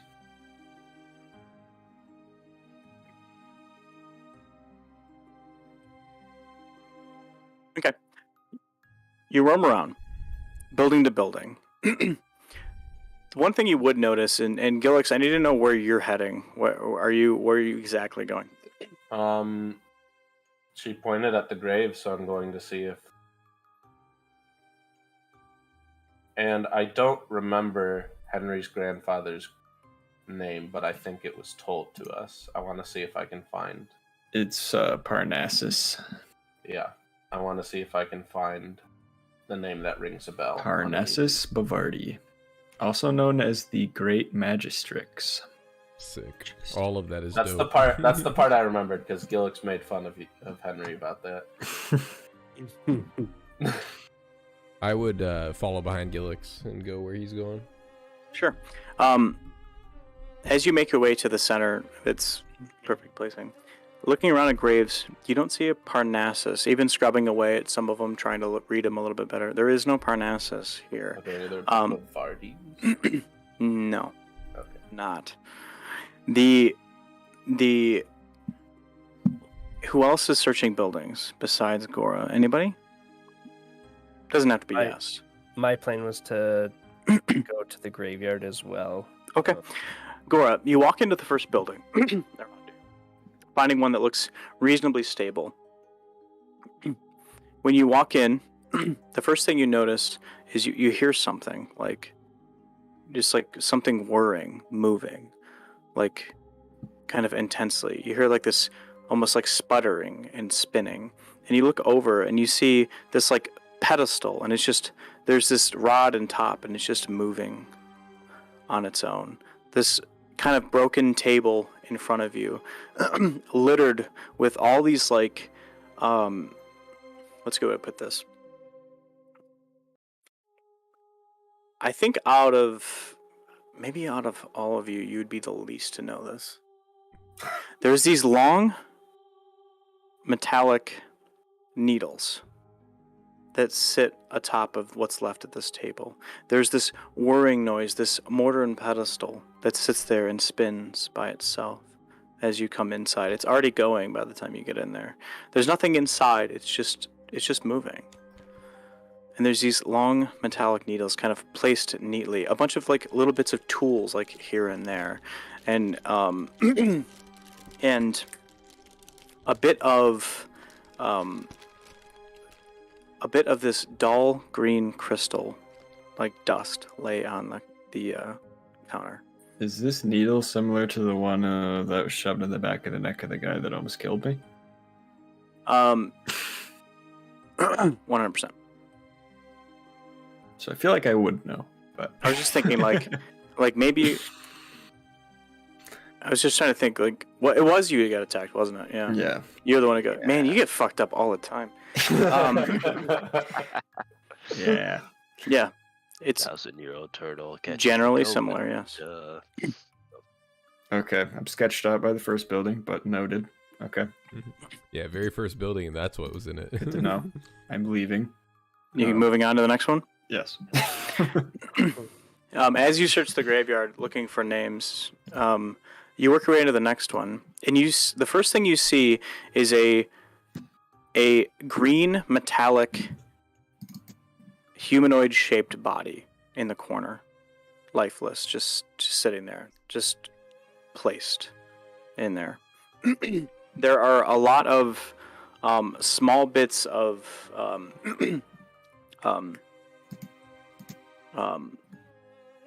let's go like chisel, hammer, that kind of stuff, like a bunch of like shaping tools for this kind of stuff.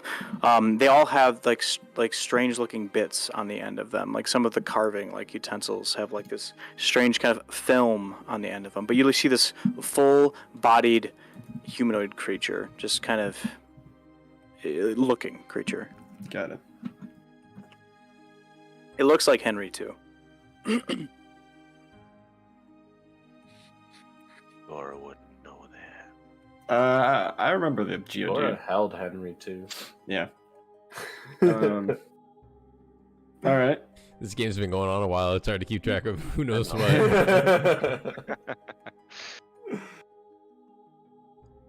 Just writing down what's in each building. All right. Sick. So it's green Henry guy. Great. Got it.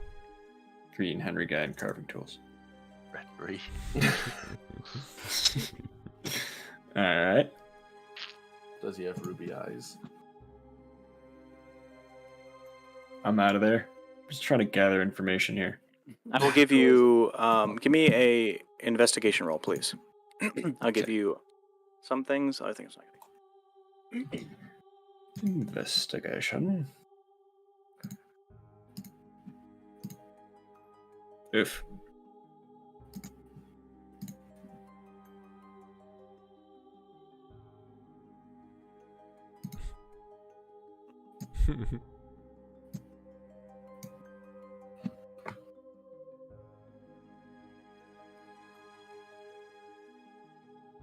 You walk into the largest building in the place, the one that's probably the most fortified left standing, all the way at the back.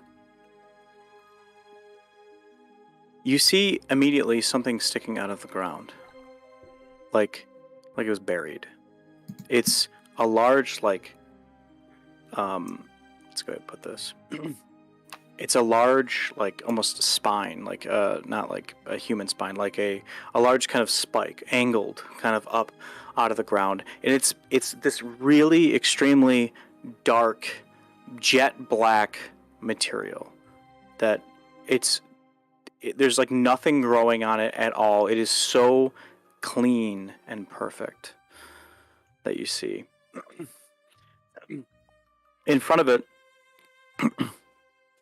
this is going to be fun. Some of the stuff I don't get to do often, so. In front of it, you see a stone desk. Completely.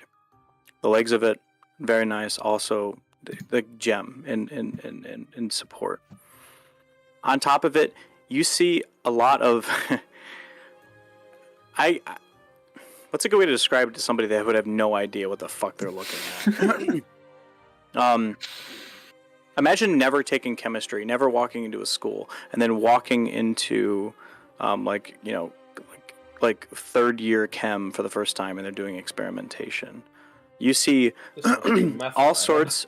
Yeah, basically like a meth lab.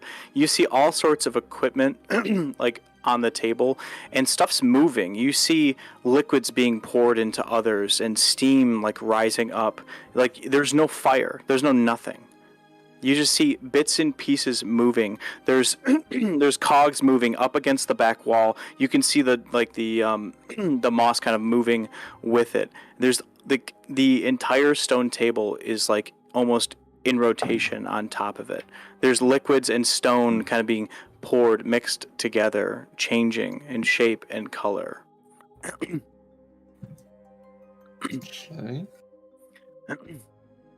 As you walk in, this spine sticking up out of the ground next to you, this almost horn kind of sticking up out of the ground, it begins to start glowing. This jet blackness kind of emanates this ruminating, darkened pulse. And next to you, you see a green form floating. You see a woman. The same. Looking at you. And then looking down. And then she bows her head. And you see this almost suction-like form, this suction-like effect on her as you see her start to fade in and out, blinking in a way, sitting there kind of losing her own incorporeal form, piece by piece. And you guys in the graveyard hear something shift, something move to your right. kind of crushing through. The form disappears next to you. And the ground beneath your feet, specifically Gora, begins to start moving.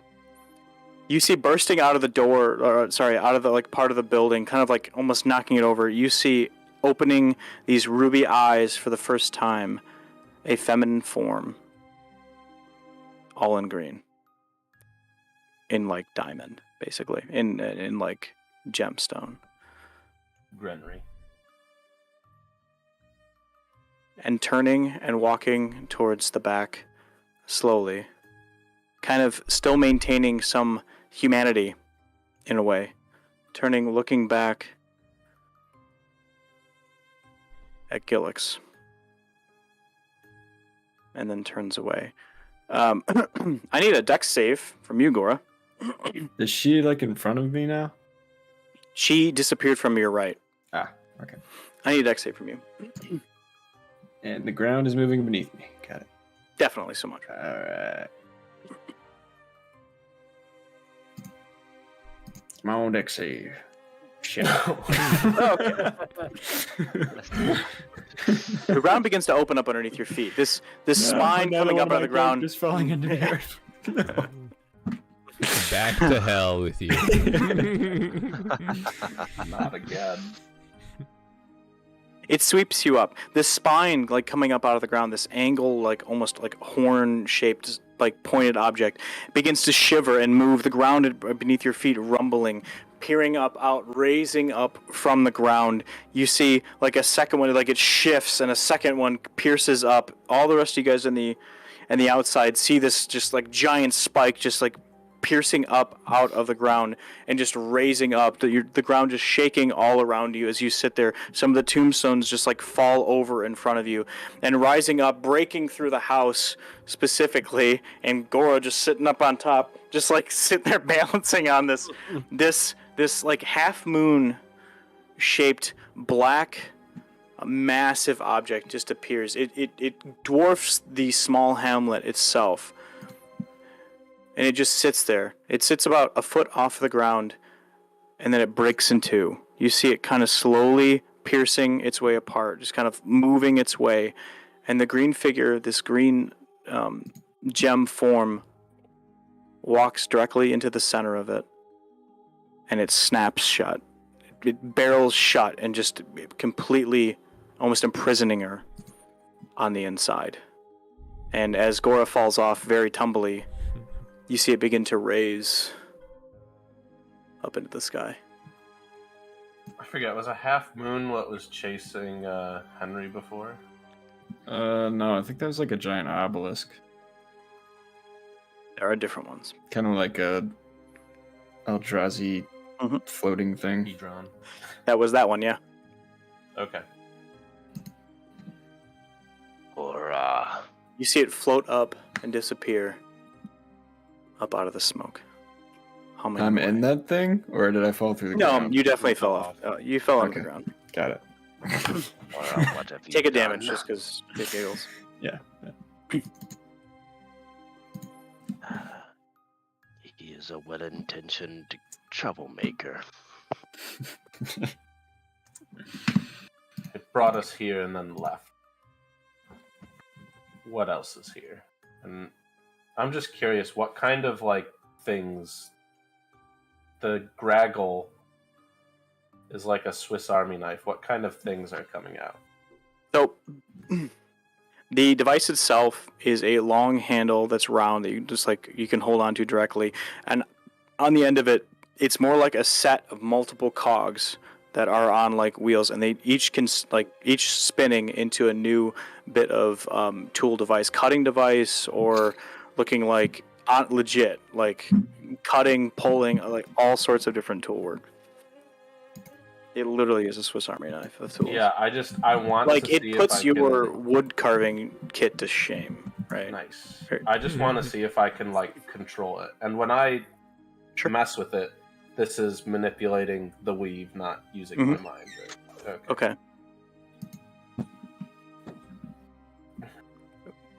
You manipulating the weave, like using graviturgy? Yeah, I'm saying, is that what I'm doing? Is that Yes, very much so. It's Okay. gravity driven, 100%. And I just want to see, because it was kind of doing it on its own, I want to see if I can, like, control it. Yeah, you can start to spin them one by one pieces. You can make some of them like you like break them off, and like some of them fold out so you can like get easier access to some of them. Very multifunctional. Very much a Gilix item. I wanted to ask you, Gilix, as you're messing with that, Chevron thinks that this is where we need to be. He's like, where is the dragon? I hope to find out myself. And then that massive like spike shoots out of the thing, and that big half moon rises up. That's where Gora was. I'm gonna head in that direction. See like Gora fall off. Yeah, you see him like riding it, and then like it breaks off, and he just it breaks in half, and he just like falls onto the ground.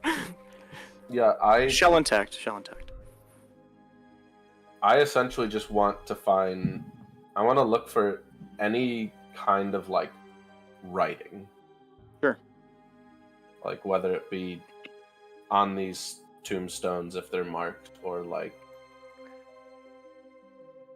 the house. I would say none of the tombstone names you would recognize, right? Okay. I could list names for days. But they're all in like common and stuff. Yes, yeah, 100%. I just want to peer into the sky for a little bit and see, like, I know there might be fog, but see if there's like any figure, or if she reappears, or the crescent shape or anything like that. As soon as it lifts up out of sight, the denseness of the area begins to roll back in, like immediately, except around Gilix. In like a reasonable, like 10-foot space. I'm gonna head towards Gora. If I move Same. the Graggle around, does it center it all on that, or is it me? It seems to be you. Ooh. Quit playing with your Graggle. It has the greatest name. Gora's falling off a half moon.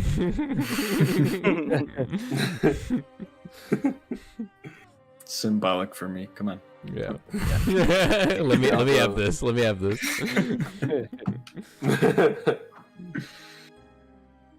I will go and try and rejoin the group, considering they will not be able to see anything. Yeah.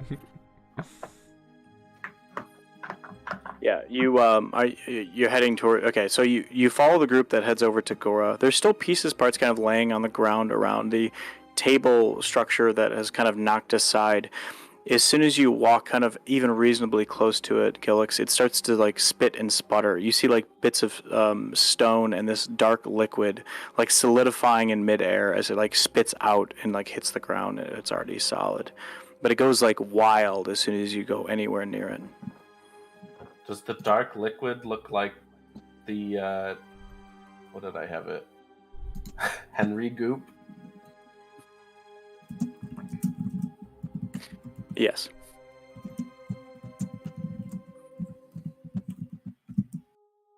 Yeah, I would definitely like, when I see the liquid, I would take out the bottle of Henry goop and like compare them side by side. Yeah.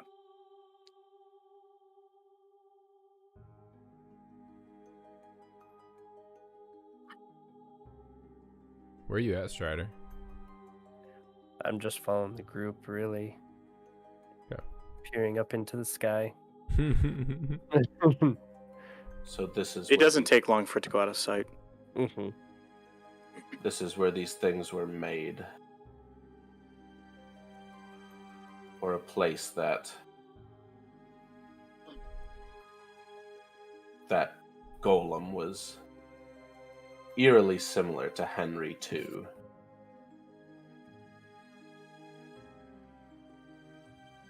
What is Yeah, it was definitely. It looked like you her. are holding? It looked very feminine, though. Yeah. Like it definitely. What Yeah, I she imagine looked it was like, like- it retained her features. Does that make sense? Yeah. I meant like the kind of ruby eyes and like the. Mhm. Yeah. Yeah. Whereas the It's muted, of course, but yeah. Can I get up? Where am I? Yeah, Gilix is near you, and there's just like this weird liquid spitting all over. What do you So suppose we're she all was together. trying to tell us? I am unsure. Are you okay? I look at the picture again. Is it like... So she's next to Henry's grandpa. Are they like happy? Yeah, really happy. I just came in here and saw all of this equipment, and she appeared, and the floor started moving. Yes. But what did you do? I simply just was. Just like always. That being said, I must show you who's in this building. I want to take him to the first building with the neck needle and the mortar and pestle and the green crystal dust. Yeah. This is all a mystery to me. Gillick, surely you recognize this.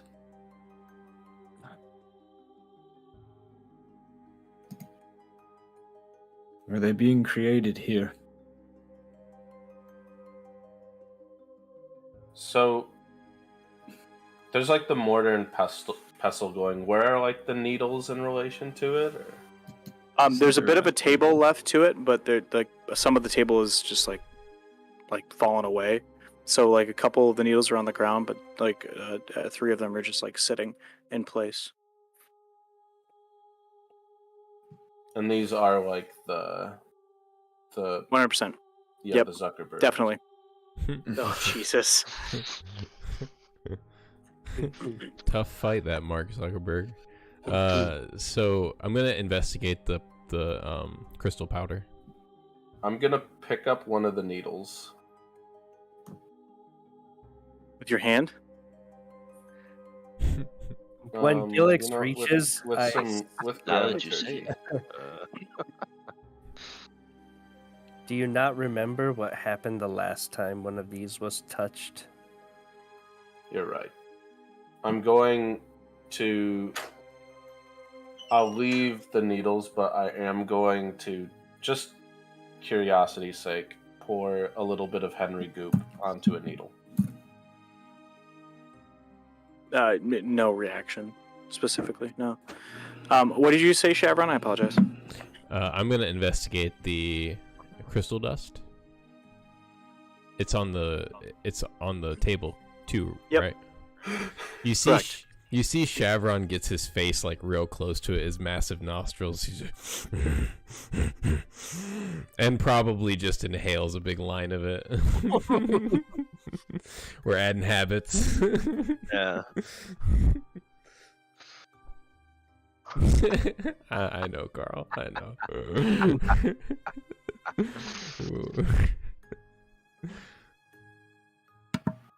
Shavron. Make a death save. What's your HP? You inhale a line of this crystal dust, and immediately you cannot control it. You cannot control this spike feeling you have that's all around you. The entire building just, it's like crunches the entirety, everything that isn't like stonework, completely, just the table in front of you, like Gilix is going to reach for it, somebody's reaching for his hand to try to stop him from reaching for it. It doesn't even matter, the fucking table's gone. You completely... You use the people around you bare to their feet except for Gilix. Everyone's like, it's like completely, you like quadruple gravity for a second and just immediately crush everything in the area around you. You just like, you almost can't even contain, like, it's a good snort. Yeah, you guys like on the ground look up and there's just a trickle of blood rolling down from his nose. Yeah, there's like a big crack in Gora's shell. Is Gora. No. This happens to him every time. Wait, what?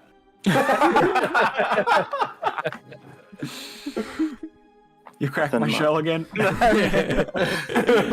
motherfucker. So there were Because no. You snorted some dust and it fucking gravitied the whole room. So I hope he's joking. Yeah, pretty much. No, that's no. Oh god. It Okay. just healed. Yeah. Yeah, that did happen. I smashed gravity in the room.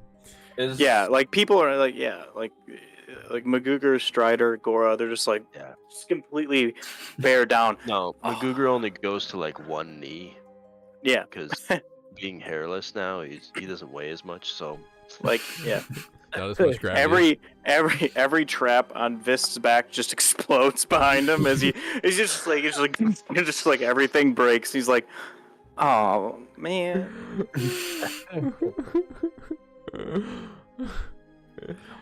That was Yeah, I mean, is there any of this dust like remainder left? Was I- I know, right? There's some around. Yeah. Yeah, so can looking we close, be less impulsive? looking close at these needles. I mean, I obviously roll my eyes at Chevron first. Obviously. Of course you would do that, but like, are these needles like also a greenish color? Are they like their own? No, they're very silverish. Okay, so the needles are like silver. They're metallic. It's like the only one like real metallic thing in here.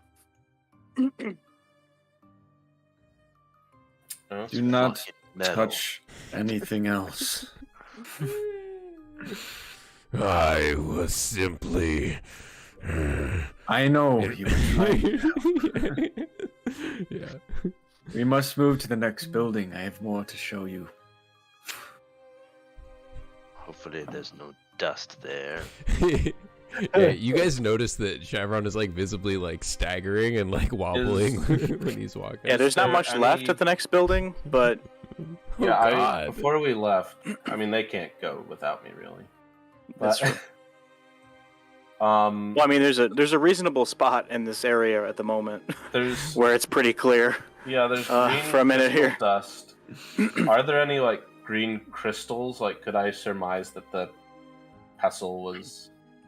Yeah, like some of the pieces are dust specifically, but some of it is like straight up larger. Like it's either been compacted that way or it was farmed that way.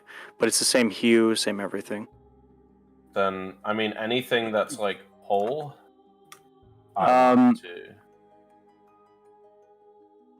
Yeah. Let me see how Some big of a crack piece you racks. can get. Okay, you find 4 pieces approximately. The largest one's about 4 inches or so Damn. across, and the smallest one is about an inch, a small chip. I have. All right, so 4 pieces. I'll say 1 inch, 2 inch, 3 inch, 4. That is a very reasonable thing to do. Yeah. I put it in my notes as jade cocaine. Yeah, I'm going to take the crystals. The gravity Yeah, sure. dust. Gravity dust. Much Much more accurate. and yeah, I guess now we should probably move Chevron away from here before he can snort more.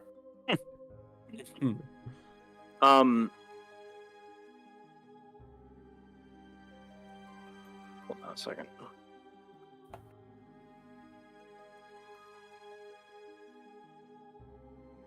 Okay, never mind.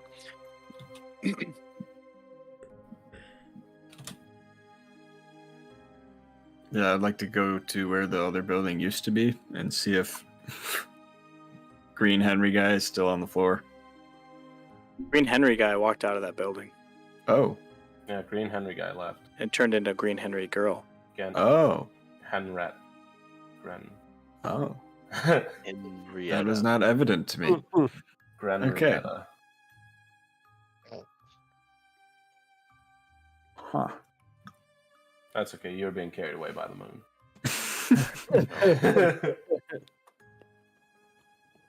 Oh, I'd be Help like, me to understand. there was Gilix. there was Why? a figure on the ground right here. It was like her Henry too. If you blew up enough of the buildings, where across the stone, across the small graveyard in the center of it, across the way, you see something that withstood the crush of the snorting, and it's small and statuesque in one of the buildings, and it looks like it's affixed to something. It's it seems to be like an ode to something, maybe. But there's a large stone tablet underneath what seems to be like embedded on an angle like this, and then like sitting in the back of that, there is a figure in stone, and there's a large circle in the center of all the writing. That's what's left of the building. As the fog begins to roll back in a little bit. Yeah, what does this writing say?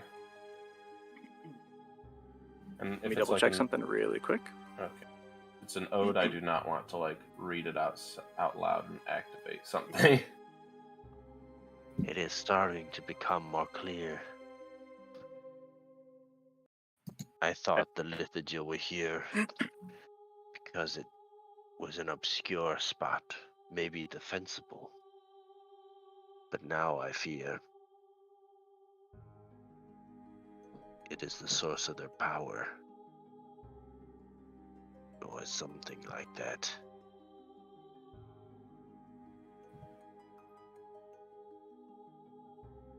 You walk up to this tablet, and it seems to be it's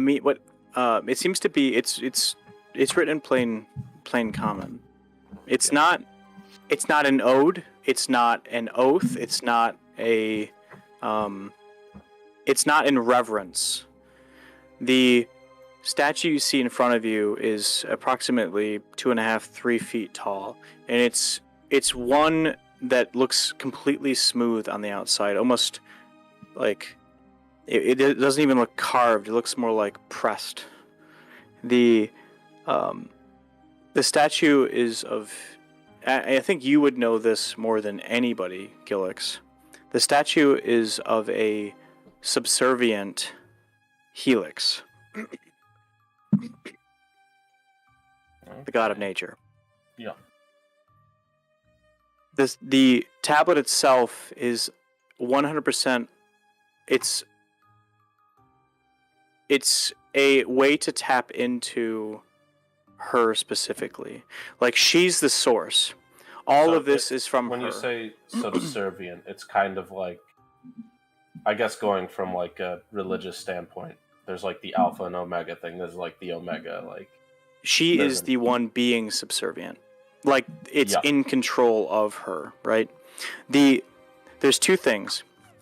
Actually, I'll explain the other one first because it'll be easier. There's a circle in the middle of it, bored down into this chunk of stone, and inside you see all these little needles pointing out of it. These silver metallic needles. The hole is pretty large. They're all kind of stuck in, placed directly in. They all face like a set of teeth ringing around this circle, over and over and over again, all kind of ringing down. And I have to ask, Shavron, did you ever share with the group that you had the vision? Yep, totally did. Yeah, so I'll look at Shavron. Is this what you saw? I'm looking through my notes now. Concave area in front of altar. Pool of blood on the inside. I'm looking for like the teeth that he just mentioned, because that sounds very familiar. Many spikes in a ring stuck in a wall. Yep. Shavron does recognize this, and you see that look of recognition on him in his reptilian face. He kind of looks astounded that he is seeing this in person. The wording is all about extraction. This is an ode to the real thing. This is the birthplace. This ramshackle small hamlet is not the true find. This is an ode to what they're doing. Mm-hmm. This is the birth of the Lithogeal as a whole. This is the original, the OG. Yep. The tablet itself reads out like it's kind of like reading the bits and parts you would understand of what they're doing is completely about it's their way to defy nature. Nature is fucking them over royally. Back when this all happened, right? Like they're pushing back against the giants. They're trying to shove them underground. Just a quick recap, I guess, right? Yeah. As a natural history here. So, in that scenario where they're devising a way out of their just hellhole situation, this is the key to Graviturgy as a whole. This is what you're doing. You're tapping into basically a separate, unbeknownst to Mistra. Like this is completely against nature. You're drawing from nature specifically, and this is how to tame nature in a certain way. It's not the bread and butter. This is more an ode to what they're doing, like gratifying and reiterating their desire to do so.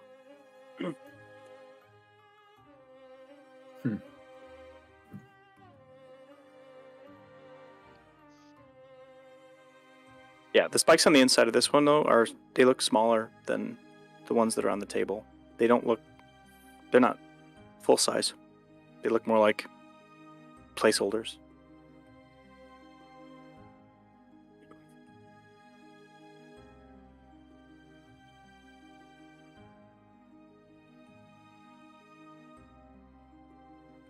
What do we do?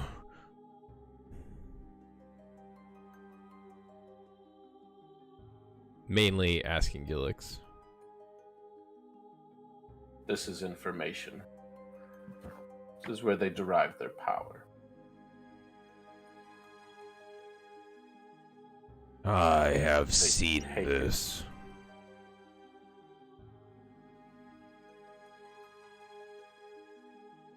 So this is how the husk was able to inflict Helix's curse upon Gora.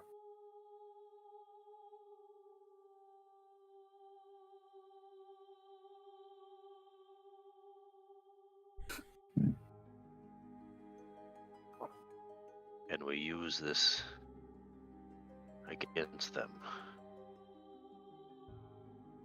Just meant to what they've built. Something.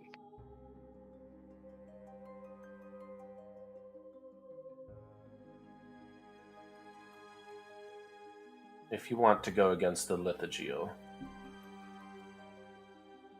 you should find the dragon and incinerate the nodes. And we weaken them from here. There must be something we can do if this was their first base of operations. What about this giant boulder? It is sure to draw attention. This is If you precious wanted- material to them. If you wanted to do something using this power, you'd have to take the needle, I am not touching that. and I will not use a god's power. This area that we're in, does it seem like lost to time, like the surrounding area, or does it seem like this is like in use still? It's a very good question. It's completely lost to time. And Okay. I look Like at all those Vist- people you saw leaving the swamp, this isn't where they stayed. Okay. I look at Vist in case he's like. I don't want him to think this is like an easy way to magic power. That, like, Listen, guys, I have no idea what the fuck is going on here. So if you could do just not touch the needles; they will destroy your mind, heart, and soul. focus on the rock. Focus on the rock. Focus on the rock. So is the rock like? Is it the same material that like Henry was made out of? No, it's gray like stone. Said it was. It's stone. Is it like The large one geode? that you guys initially saw, the really Yeah, fucking yeah. enormous one, you guys are kind of still along the side of. Yeah, we're in like the little hamlet. Does it have Mhm. like a mineral quality? It's just stone. It's gray. It just looks like stone. Looks like just like a regular. I kind of stone look rock. at Strider and Magooger, and asking it more at Strider than Magooger. Do you remember when we sought Mykia?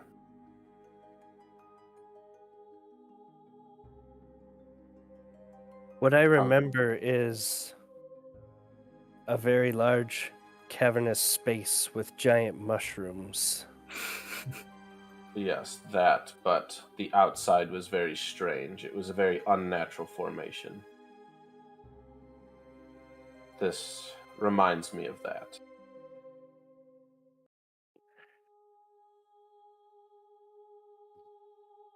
You think certainly M sent us here for a reason. We haven't seen any more of Makia's kind in our travels. You think he had ties to the Lithogeal?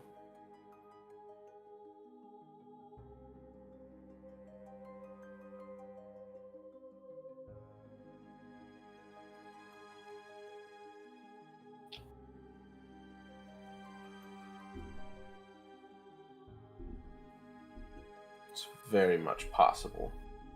I'm trying to remember something. There was some like I can't remember if I might be mixing up information, but when we found them, I think they had like the people who left had kind of like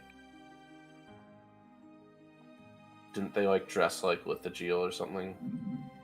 Like the troop you were supposed to kill for him? Yeah, the people we killed for We never found like the whole crew. I don't think We they just found- dressed like yeah. the Lithogeal. I think they had their own outfits, but I don't think they were. That's correct. They did not. Okay. I was trying to remember. I thought maybe there's something. I think it Also, might- just to clarify, M did not send you here of his own accord. He sent you here because that's what Gilix wanted. It was a barter. yeah. Just to clarify, just so you're Yeah, not. and he wouldn't have picked our path or anything like that anyway. So there's no. Correct. Yeah, and he said, no "Good luck. clue, You might die." Yeah, that we would stumble upon any of this. I guess Something, I thought M had some sort of vested interest in us coming to this place. Something on my mind. Did you know that woman, Gilix? Why did she single you out?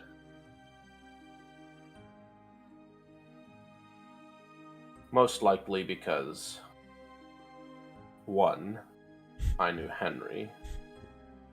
2, I knew the Lithogeal. She Not. is the manifestation of nature. I did not know the Lithogeal in a friendly sense. It is because of your ties to gravity magic. What was her connection to Henry? She had a connection to Henry's grandfather. I don't know what it was, but they look like friends or something, and I showed them the picture. When you show us that picture, in my notes, I have large picture, and that is something that I saw along with like this big pool, like all the bodies, the spikes, and all this stuff. There was a picture of some kind. I'll get Carl when he comes back, but I want to know if what you're showing Shavron looks like the big picture he saw. I wish I would have wrote more than large picture. Doesn't tell me anything. Large picture, some dudes there, Yeah. something like that. Yeah, robes. I got dudes in robes, many spikes in ring. Top large crystal in the base of altar.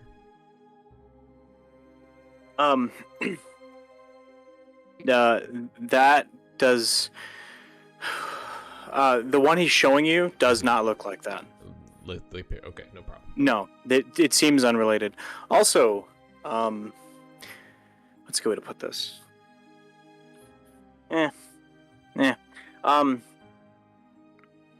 You see bits and pieces of Henry in that picture.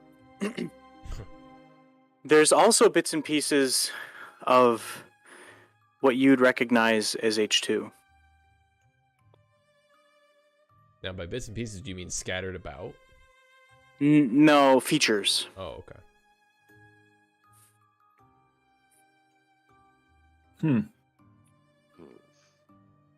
I guess the reason I'm asking is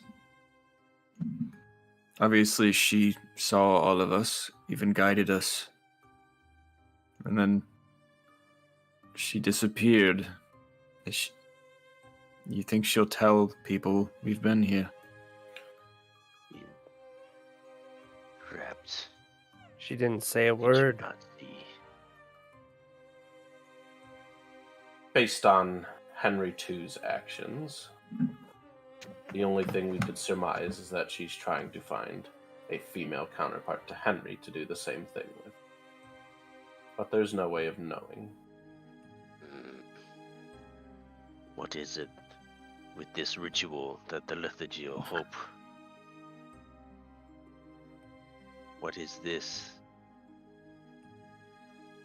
with the ring? This is how they get power. For controlling nature? Well, you saw what one little puff of dust did.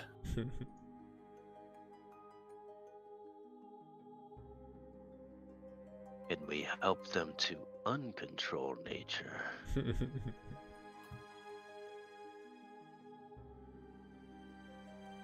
We could stay here That and ask would a million require- questions. That would require Helix.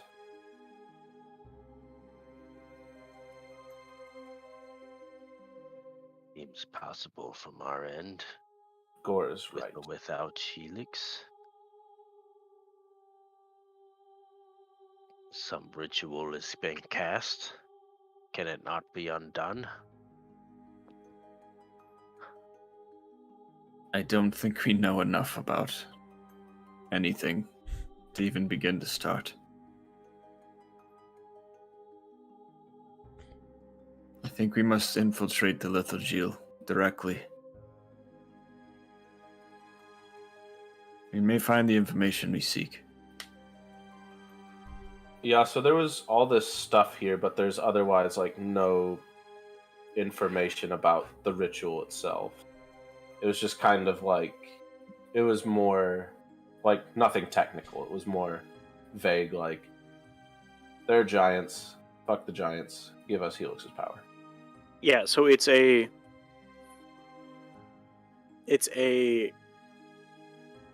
The subservient Helix is like them taking the power of their it's own almost like a force. reminder of purpose. Okay. Yeah, it's just a bunch of like chemistry equipment, no notes or anything. Just like Well, all paperwork and stuff would have been gone a long time ago. I mean, yeah, the swamp.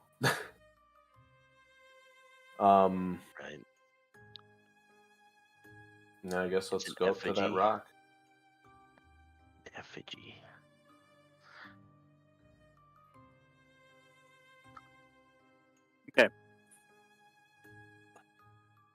You guys backtrack from this like small abandoned like area, a birthplace as it were. You backtrack out.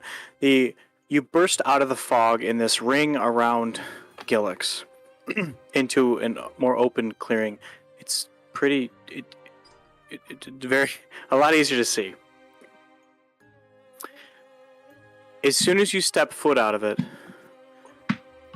that big stone, that big pillar pressed up against the rock begins to rise. You hear this scraping and this as it begins to float up in the air as soon as you guys break fog and walk out of it.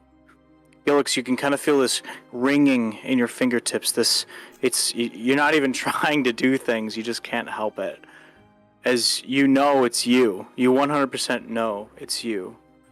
As you just see this enormous stone lifting up out of the way, you see light kind of piercing out of it. And then you see a figure kind of like walk out and look. They're carrying something. And they look over at you. They're younger, humanoid. And you see this male human look over at you guys and go, "Oh shit." And then they begin to turn and try and run. And that's where we're going to end today's session. It came out of the boulder? Yeah. The boulder. So like the pillar is like a door? 100%. Okay. Oh boy, 50 base movement. I track him down, tear him apart. Oh. I'm just kidding. Take it. Interrogate. He literally is just like a velociraptor. I just imagine at one point there's gonna be a guy in a bush and shab around. Yeah. Clever girl. Girl. That was a fun session though. That was very mysterious. That is a very story driven. I like it. We haven't had like a heavy story session in a while. Yeah. Yeah. Not since the Oasis. I try to make a couple boring ones here and there. None of them are boring. They're just different. Stay boring. Yeah. Yeah. Actually, like, I don't know. It's don't worry. That's all I'm gonna tell you. There's context in my world. Of course. There's tons of context. Oh, by the way, Just don't kill the guy. it's Or just not, fucking kill him. I don't give a shit. It's not Henry's grandfather. It's Henry's great grandfather. Okay. Yeah. Now we can move forward. Which is crazy to me because he's supposed to be like missing, but it's awesome. Yeah, there was so like Gonna be we inside know this rock. that Henry is gone, is dead. So there's part of me that wondered if there was like a monument to Henry there, but knowing that it was lost to time, there's no way that there would be any sort of headstone for Henry in there.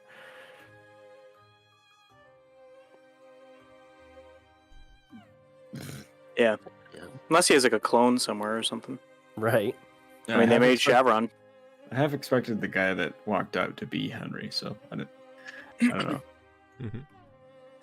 No, I like it, and more NPCs were being introduced to, which I love. I just love all of your NPCs, Carl. So I promise I won't kill them. It's to the point where if I make a serious one, you guys just like you're gonna hate him, or you're just gonna hate them. If I ever make a serious one, unless they're like evil, you're just gonna fucking hate them. Oh, we'll just name him Chad and move on.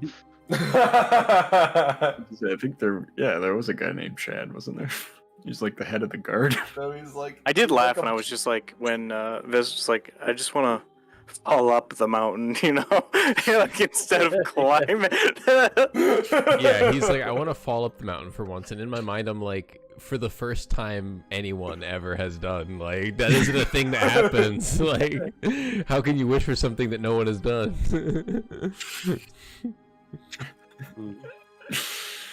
He's like, you guys, I want to hear about you guys. You guys have heard my fall from grace, and I was like, I was honestly getting Seconds vibes there for a second. You see what I did there? But I was like, the way he like said words, I was like, he kind of is. He might be like leading us, you know, in a weird way, or like have more information than he's letting on. But that's just my Cthulhu brain thinking everything's like that. You know what's funny about all this stuff is like I practice my pun work a lot at work because there's this dude that has a hand injury, and I try to make as many hand puns as possible. I'm just like, hey, you want to give me a hand? Like, I'm forgetting some. I just can't put my finger on it. But like stuff like that. I'm just like as many puns as possible. So coming out with mountain puns is like the funniest shit ever. I watched the last session on my YouTube channel, and it's like cannot be monetized, and I was like, why? I clicked on it, and it's like the mountain. I'm like, okay. I told you it was gonna get demonetized. Oh, yeah, but it was just funny to see like just that thing there, and I was like, I remember. Yeah. I don't make money on YouTube anyway, so it's not a big deal. I didn't even know you had videos on YouTube. That's cool. Mm-hmm. I'll go subscribe. I did.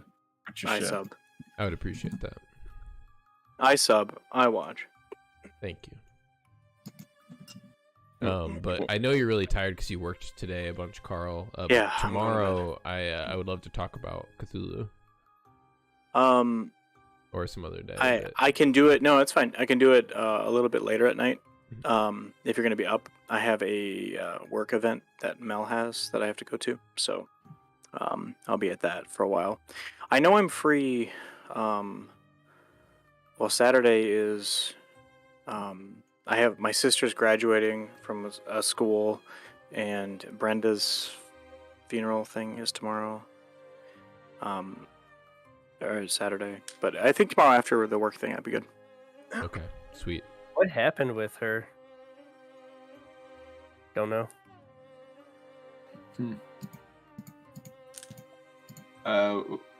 What's your? Oh, okay. I was just gonna ask. I can get you later too on it. Yeah, probably shouldn't talk about it. Yeah. Let's see. Okay. I love I'm you gonna. guys. Oh wait, no, I'm not. Ryan, you stay on. All right. See you Have a guys. good night. Night. Peace.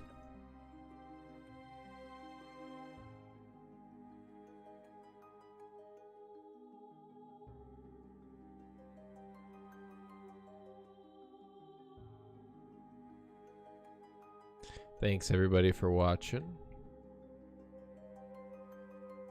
That was a ton of fun.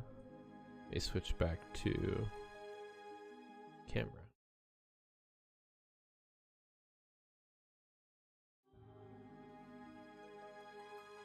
Wait. Gameplay should at least have.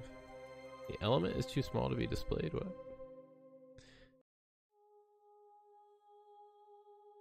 Well. Just a lot more questions to be answered, yeah, for sure. Yeah, that was, we always got to have a lore session every once in a while, and I know that every DM is worried that you're going to lose your players at the lore session, and everybody's going to fall asleep. But I'm excited to see where the story goes. Thank everybody for watching. Have an amazing rest of your night.